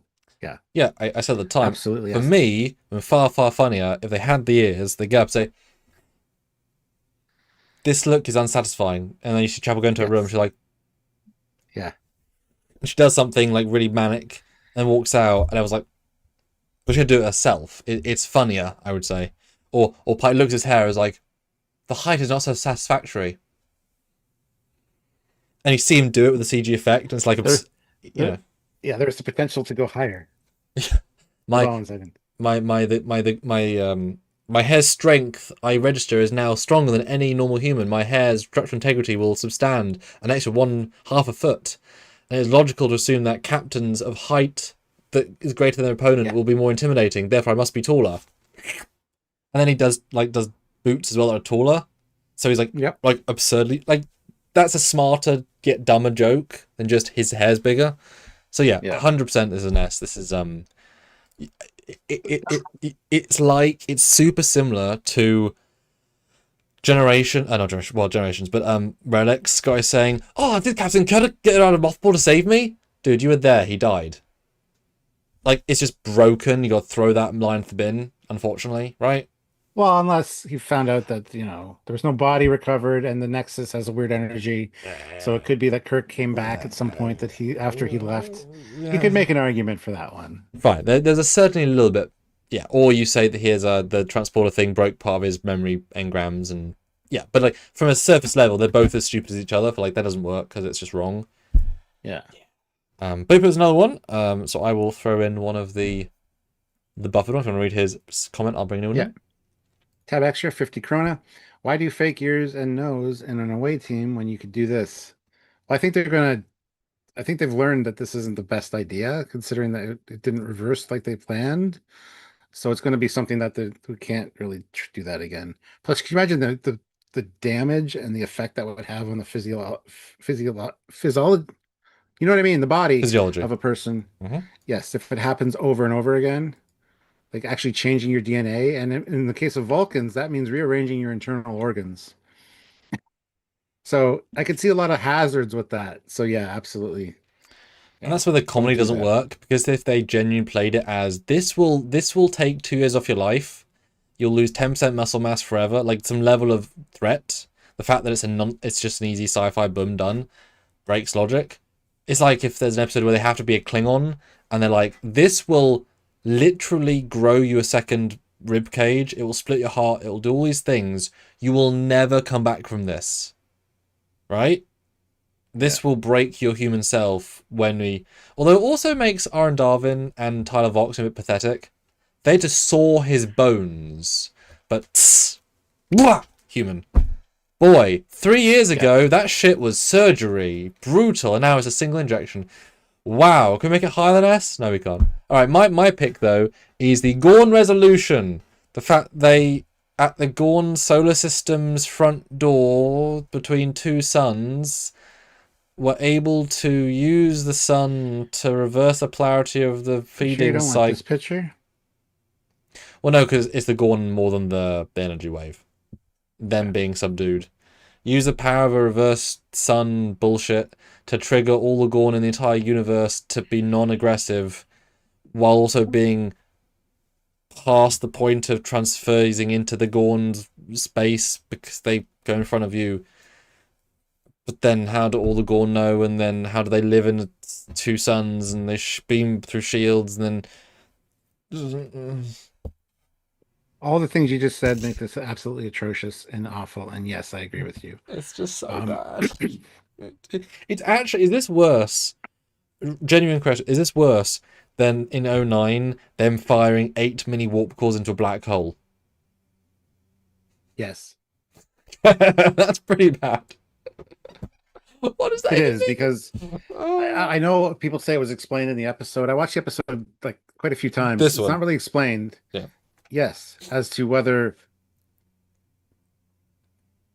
the area, like, this is hiding their system, like, and you see the ship go to warp or whatever. It's like, is this a special energy gateway, like a ley line that they access via this to get to their system, or is their system just behind these suns, part of this system? Like circling, is their planet orbiting these suns? It's never really made sufficiently clear, and it's just kind of stupid. So Because they say it's invisible, but invisible does not mean invisible here. If it's invisible, guess what? Go around the suns, it's visible. It does not mean light's refracted everywhere, unless they're between the suns, in which case the Gorn are literally... Because the Enterprise went between the suns. It was that easy, and they didn't disappear. There's no planet there. I don't think a planet could exist between two suns. It's ridiculous. Even though they're binary stars, they would not be that close together in space. It was a bad representation of what a... it's fine. It's not fine. I say I'm fine, but it's not fine. Maze says apparently season 3 is atrocious. I disagree. I think season 3 is really good, but there is stupid shit that crops up, and that's what we're talking about today. Tomorrow will be all the best stuff. Yes, yes. I don't think season 3 is really good. I think it's good. I think it lets itself down plenty with less amazing bits, but still thoroughly enjoyable throughout. But definitely weaker than season 2 and 1. But as we said with Low Decks, they peaked too early. Right? Because if this was given to us, like if this season came out, changed the universe a little bit, if this was parallel to Discovery season 2, or let's say 3, right? You'd be like, wow, this is art. Because this is so much better than Discovery season 3, like as an enjoyment factor overall. Whilst having loads of problems. You know, it's a sliding scale of things, and compared to season 1 it is for this one, for me, is at least an A. I don't know if it's quite no S. Well, the whole thing. It does kind of fall into S with all of the It ruins the episode's general quality. You can't come back from this ending. For me, it's irredeemably, this is a problem, and it's not a strong episode anyway. I don't see how people like Donnie can just not care. This is a giant plot problem, right? It just doesn't. I don't understand. It's such a huge plot issue. Yeah. Guys, hit the like button. Oh, yes. I want to get up to 50 likes. We have 46. We can do it. You want to end that poll? Yeah, and guys, we are only 15 away from a huge goal, mostly. So, just saying, $15. Yes, the question was this episode? I think I meant they were all season. I meant season. Yeah, hopefully you guys know what I meant. Stupid wins at 68%. That's we all meant season, as I thought I wrote that. Okay, I'll do one more poll. But yeah, another 3-5s would be spectacular, guys. There are certainly things left to talk about. Really nice spreadboard. Like I said, 3-5s would be super. As I think of a poll. Oh god, May says he's watching Babylon 5 right now. Yeah, that would be a harsh contrast. The quality of writing, story, characters. I mean, yeah, don't compare it to shows back then, because, I mean, boy, put it next to any Stargate, this thing is atrocious, right? Any Stargate, any Babylon 5, BSG, first 3 seasons. I mean, this thing, yeah, don't compare it to other shows, because look what we're getting now, and compared to that. Yep. God. Yeah, don't do it. Oh, so good. All right, doing a poll. Alrighty. So guys, hit the like button. 3 more likes to get up to 50 would be awesome. And yeah, like you said, another 3 $5 super chats would be awesome, or a PayPal thrown in there would be great. You get 2 for 1 with the PayPal, so keep that in mind as well.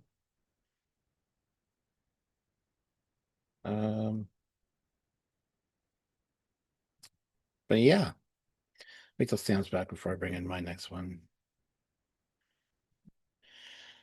But let us know, guys. There's got to be more moments that you guys can think of. Yeah, 100%. New poll is up. Would you say season 3 was as a sentiment atrocious, great, okay, meh, or a disappointment? Bit of a bit of Oh, well, respect to the rest of the atrocious. So let's see if yeah, see what people think. All right, bring me in, my good fellow. this one Oh yeah, there we go. this one's complicated. Talk about us, Joe. Give us the backstory. So we got Trelane without them mentioning Trelane, but it was clearly Trelane. The medals, the medals. Whose father shows up, and it is John Delancey, which I think is an awesome thing that they brought him in for that. An omnipotent being. Let's use John Delancey. That's kind of a nice nod to him. Unfortunately, his voice is super recognizable, and everyone in the world, in the galaxy, perhaps thinks that Trelane is now a Q, which I still fundamentally disagree with. It's divided the fan base quite a bit as far as this whole thing. And yes, I know Trelane in novels and things has been like Q's nephew and, related to Q. That's great. All they needed was a line of dialogue confirming or denying. They didn't do either. They left it purposefully ambiguous so that there would be arguments and discussions to be had. And it annoys me a little bit. It's not stupid. I really appreciate that they got John Delancey in to do it. I just wish they would have confirmed one way or the other what they intended, because it's really caused a lot of, like I said, discussions and issues between fans. And I've even run into a few people that like, oh, Trelane's obviously a Q. And it's like, is he though? And we go on we have the whole discussion, and it's great. It's getting people talking, but unfortunately, I don't know if it's for the right reasons. So yeah, as much as I love seeing Trelane back, and I thought that was great, that doesn't in itself doesn't make sense considering this is before Squire of Gothos. But he's omnipotent. He can go to any point in time. So And just an he's older young Q version if of that all comes Trelane. together. So you're doubling down on the if all that Oh, is as that's just incredibly stupid in my opinion. Don't get me started on that, because that's just. But yeah, a lot of people think it's young Q. So anyway, so I don't know. I appreciate the fact they got John Delancey back. They didn't need to do that, but if you're gonna cast a voice for an omnipotent being, I mean, it's a good way to go, right? But unfortunately, I just wish they would have clarified one way or the other. So for me, this is kind of a stupid, dumb thing that they did while still being completely awesome. It's a really weird one to bring into this list, but I can see both sides of the argument. So I'm advocating for the fact that Q is not or Trelane is not a Q. So I just wish they would have clarified it. Especially Boom. as There you go. if you take it at the full face value, that Trelane's a Q, Q's a Q, Q's a gas cloud that travels sublight for some reason. Lady Q is the Q that met Q in Trelane Q, blah. Trelane did know that he was seeing the Earth from 100 years ago because he's Q, so he knows he was doing it on purpose to be funny. That the Q's apologized to Kirk for meddling, despite being after Voyager because he's already born, so they've meddled for hundreds of years. So you have to accept that. And you have to accept the Q imprisoned the alien beasts at the start of the galaxy. And the Qs rely on Patel. The Qs rely on Patel, because that's the planet where the prison is, that's their homeworld, where the Qs are from. Lot of bullshit if you take it all as literal. Properly literal. I mean, I was going to say that, which just hurts it so much. Yeah, Trelane's a Trelane, this is a Trelane being cool, done. End of story. So yeah, I think this is S for dumb because they made a brilliant thing a problem. And what's funny is that he could have gone from Gas Cloud to wearing Trelane's outfit, but not if it was John Delancey, but having like a blonde wig. You know what I mean? Not looking like Delancey from every other episode, because he never changed look very much in that regard, right? Clothes, yes. Look, no. If he like had a beard, like a proper beard, a blonde wig, long hair. Yeah. If he looked really weird, you're like, oh, that's not Q. That's Delancey playing a character. That distinction would be all you need to do. Or even if he would have became corporeal and been wearing a Starfleet uniform to mimic Pike or something, then hey, maybe that's Q. Well, or the reverse. Yeah, 100%. Or, snap with a flare. They don't snap with a flare. It's very specific. Yeah, they played there is snapping, but no flare. Just want to point that out. Well, exactly. Yeah, they played all the cards and therefore played none. But I think it's S just for Trelane was enough. Trelane was enough. All right. So one more like to get to 50, guys. I have a quick one to throw in just to see what you're going to say specifically. Okay. Because I'm not necessarily saying it's going to be one of the worst things ever, but I want to throw it in as if it's going to, even though it should let me these slides. Oh, one more like, guys. We're at 49 likes. Let's get one more to get to 50. So somebody out there hasn't hit like yet. Now's your opportunity to help us out. All in all, the zombies. Just, yeah, all in all.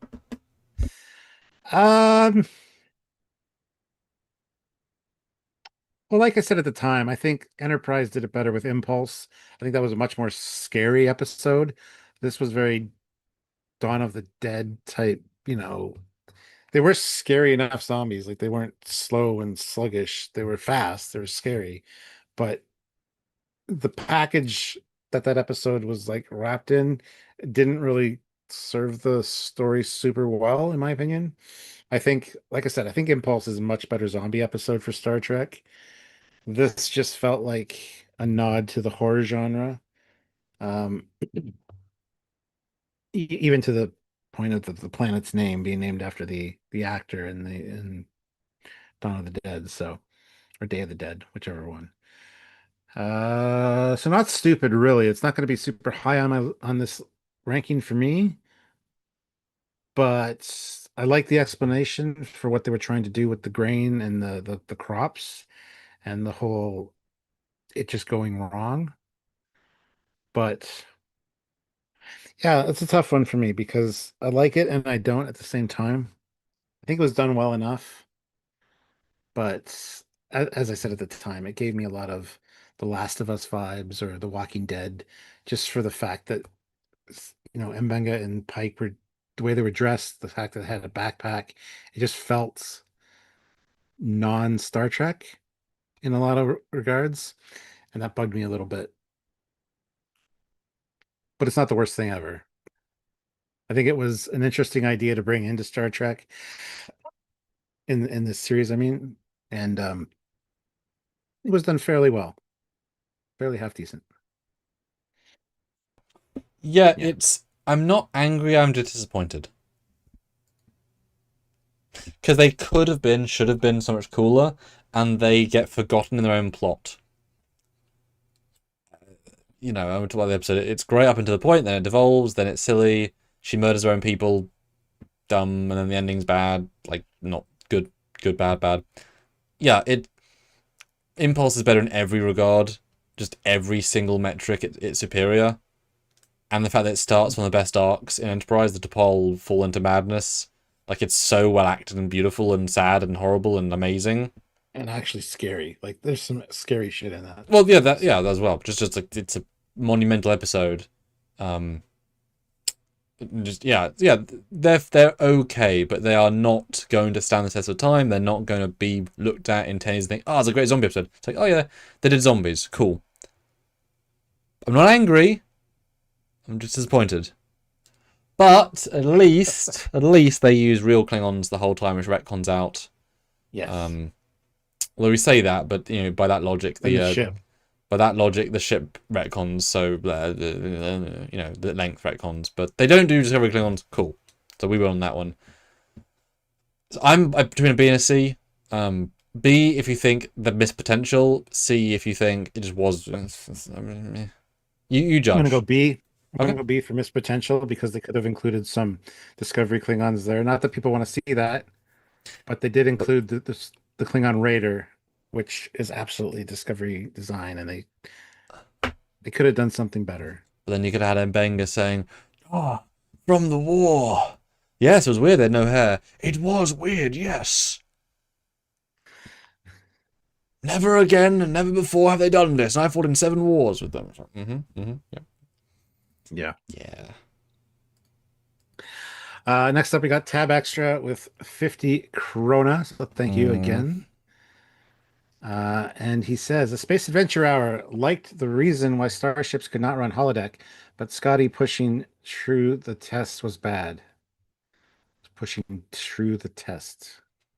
At the risk of the Don't know what ship. you mean by that. Risking the ship Oh, because he was basically killing the ship to make sure it kept going. He could have just uh, not done that.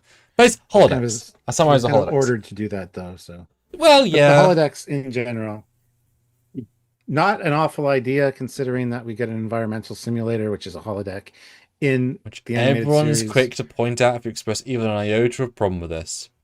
Well, they've had an Yeah. environment simulator. Yeah, not a holodeck. It's called the same thing. Can't do the same thing, can it? Oh, no, no, Well, no. yeah, it was called a recreation room, which is like a recreation room, but recreation room. And then everybody else after that called it a holodeck because Una said holodeck sounds better. If they would have called it multiple things, I know that would have confused the stupid Well, audience members well, because it's the exact same concept as if in Enterprise season 1 they said, "Oh, we're launching our phase cannons." Now, I prefer the word phases. Okay, I'll call them phases. What was the point of calling phase cannons then? yeah, You yeah, devalued everything in 1 second. Embrace the environmental simulator of it. yeah. And then you can have them say, the EVC is really breaking. Like, embrace the facts So of proto thing. Don't just say the thing. It yeah, ruins it. yeah. I mean, they do kind of cover their bases. Again, this is another. It's like the Trelane and Q thing. They left a lot of things out that they could have put in to make things make more sense. I love that it's basically focused to a starbase because of power output and dedicated computer whatever to it. But they also gutted a large exterior or interior of the Enterprise to install this thing because it's at least 2 decks high, at least. Um, so that's a problem. Also, another problem is that it's a TNG holodeck. It's not different at all. Make it white walls with blue lines. Make it more TOS looking. Do something, anything. Because even in moving from TNG to Voyager to Deep Space Nine, the Voyager holodecks are more advanced and different in their look when they're off. The holo suites on Deep Space Nine again have a different look. This needed a different look. It didn't. It should not have been the standard TNG holodeck grid. Little changes like that would have made this much better. They didn't totally steamroll canon like I thought they were going to when we first saw this. So I give them praise for that. But at the same time, when we reviewed this episode, yes, there's things you should have said and or could have said that would have made it all seem so much better, and you didn't. Well, And they, yeah. as a result, it's just a little bit of a missed opportunity. You were almost there. They just kind of fumbled the ball at the end. But yeah, Well, they shot themselves in the foot, but rather than a shotgun blast to mid foot, they pistoled themselves to one of their toes, the end of the toes, just enough to cause a nick. But they could just avoided the foot entirely. Stop shooting yourself in the foot yeah, on purpose. Do something more clever. yeah. As we said, the holodeck works flawlessly on a ship or station with with dedicated power and dedicated computer system, which means this thing is working flawlessly on Starbase One, in Earth, at the Academy. They've got holodecks everywhere because all they need is a dedicated system, and they can easily make them. So they've all used holodecks at the Academy. They've all used holodecks at Earth. They've all used holodecks at Starbase One. They didn't say anything about not working here. It works flawlessly. All you need is dedicated patterns to make a program. That's fine. You make templates. Not a problem. You just have a dedicated arm of Starfleet building holo people. Not an issue. So they've all used holodecks for years, probably, which they obviously haven't. Janeway and Kim. pre-holodecks. They say it. Flat line. They don't exist. So Yeah. it breaks canon. End of story. Tab Extra says, yes, this was more advanced than TNG season 1. No, not really. And that's one of the things that they could have said. There's no odors. There's no, you know. This would be so easy to solve. I could smell it. Done. Yeah. Done. Yeah. Yeah, exactly. Because that's the big upgrade in TNG. Why Riker was so impressed was because it was like, this is the latest holodeck. Like everything feels so real. So you can smell. It was such an advancement. But they already had this tech, which, as we said at the time, the characters should have been more like NPCs with kind of limited responses, which would have been hilarious.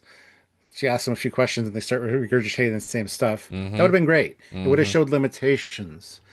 But the way they played it, I mean, there is a line where she says, I can almost smell the cigarettes in the ocean, the cigarette smoke in the ocean. And yet she probably smells the poison. Well, yeah, exactly. They do both. So there's problems with it. And they could have easily showed that this was guys, we're far inferior. Oh, I'm so close. So close. Far inferior earlier version of the tech. And they just didn't go there. And it would have been so satisfying if La'an said, if we know in the narrative that whatever murder created a smell, left an odor, created a different temperature, right? Like there's a fire on, she can't feel it. Because and she says, if only the damn holodeck you could sense like those actual readings, sensory readings, I would have worked this out hours ago. That the limitation meant it's fun to play, but it can't be immersive because she would have solved it in other ways. Like I can't feel that, and it would be a funny joke, right? If like fake Spock is burning evidence behind her, like a tapestry or whatever, and she can't feel it burning because there's no sense, and the audience is watching her talk to Spock, and Spock is like, Lieutenant, what? Behind you, what? It's on fire, what? And then you touch it because she's not being burned, right? So she actively, you can have a lot of fun with that concept where there's a lack of connection. Yeah. So I'm going to say A because it's dumb enough that they could have fixed it, but it's close enough that it's not going to get full pissed on us. Yeah, I think A is perfectly acceptable for this one. Yeah.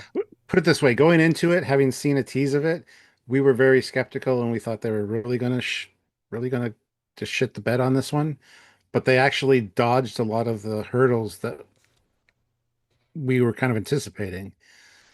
Just not all. Still not actually doing what they should have. So, yeah.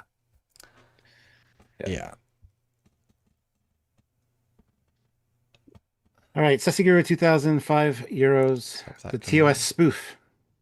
If I wanted to watch Spaceballs, I'd watch Spaceballs. Our first of the thumbnails. Okay, this is fucking great. This made me really appreciate Paul Wesley as Kirk, if I'm honest. Because he had a lot of Shatnerisms, which I thought were fantastic. I loved the hell out of this. I think the Last Frontier show is a really great idea. It's interesting that it exists in this Amelia Moon world. Fiction inside of fiction inside of fiction. Yeah, it's fantastic. And they do make fun of TOS quite a bit with their sets and props and stuff like that. But I think it's so well done. And Paul Wesley, I think, is a standout in this one for this performance. I don't think it's spoofing or parodying Shatner, because he's got some like epic kind of, Shatner-esque moments. I think it's great. And yeah, I think I would love to watch more of this if I'm honest. So I don't think it's that bad at all. Yeah, I think it depends where you are in the aisle. As in, if you found the not Gene Roddenberry an actual true allegory, and if you took things as literal, then yeah, it's definitely insulting. But it's not. I don't think it's trying to be, and that's my interpretation. I think it's a very close to home spoof, but actually it looks so much worse than TOS. I think that's part of the joke. It looks dated. TOS doesn't look the same dated. Yeah, like that's part, for me, it's part of the joke. The set looks worse than TOS. The uniforms look worse than TOS in terms of a realistic space adventure. Right? They will look. We did a comparison. It looked worse, but that's the charm. It's a silly, interior, fun thing played for not even all it's worth, like most of what it's worth, but because it leads into all the actors, it's a really grounded part of the episode and it's really fun. But I'll give it a D because it's not F-worthy. There's a little bit of, right? They could have made it more charming or more. There's a better version they could have done, right? That appeals to everybody, and they didn't quite do that. So I'm not going to get a pass for me anyway. Yeah, I guess I'll agree with that. I was thinking F myself personally because I rather enjoyed it and thought it was quite clever. Oh, I did too, but you know what I mean? Yeah. They could have pulled it either more literal or less literal, and both things would work better. Which is funny. They keep doing things that by not picking a lane, it's worse for it. They get like 92% of the way there, and then they just kind of go, puh. Like you could make everything so much better with just a few lines of dialogue. Yeah. Q, Holo-deck, and yeah, like there's so many instances this season of God that. being. Yeah. Just leaving things like ambiguous when you could answer a question. But no, you're gonna you know what you're doing, you know what you're stepping on as far as canon goes, and you just skirt it. You just skirt it, you don't answer either way. And it's like And it's annoying because they're not even trying to piss off the fans, or they wouldn't go that far. They would discover it and piss on our graves, right? Yeah. They don't do that. Yeah. But they still do just enough to be like, well, okay.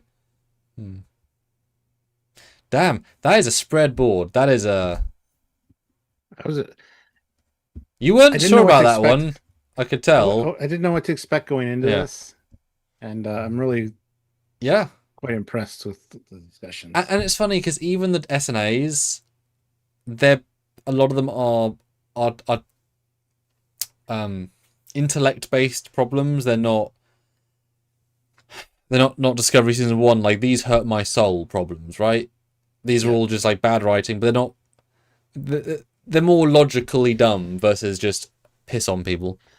Yeah, they're not Discovery, is what we're saying. Yeah. Right, next time, which is tomorrow, we'll do the top best things, where now you want to get the S's in a good way, and there should be a lot of things, right? Hopefully, because always fun to complain. I think these are pretty justifiable things. And the weird thing is, some of these might be on that list as well. Like the Holo-deck might be great for somebody, and it's not going to be at F for the greatest. It's going to be somewhere in the middle, I would think. So it'll be interesting to see where tomorrow's. Well, I said, some of these things might show up. Yeah, I mean, the love story, the what we just the just one we just did with not TOS, Patton Oswald. Yeah, 100%. And do think now. You guys know what we're going for here. Think for tomorrow. As we said, PayPal, you get 2. So if you want to put in 3 over the course of live, put in $3 PayPal. Well, let me do it at 6. Have a think. You've got 24 hours or 23 hours, 22 hours, whatever. Have a think. Let us know. And yeah, bring us some A game tomorrow, because that should be really interesting. That's your homework for tonight. Think of some good stuff to bring us tomorrow. Yeah, that's a really I like it. All right. Well, thank you guys for joining us. It has been fun as always. And yeah, join us tomorrow. And until then, we should end the poll. Yes. With 28 votes, would you say season 3 was, as a sentiment, great wins with 39%? Not a huge majority, but yeah. Yeah. Second place is okay or meh with 32%. And a disappointment, 25%. Atrocious, 4%. So I think one person maybe was trolling us. So all that probably classic for real. Oh. Yeah. Right. See you guys tomorrow. Yeah. Until then, he's Commander Cockings. He's Foley. Bye, guys.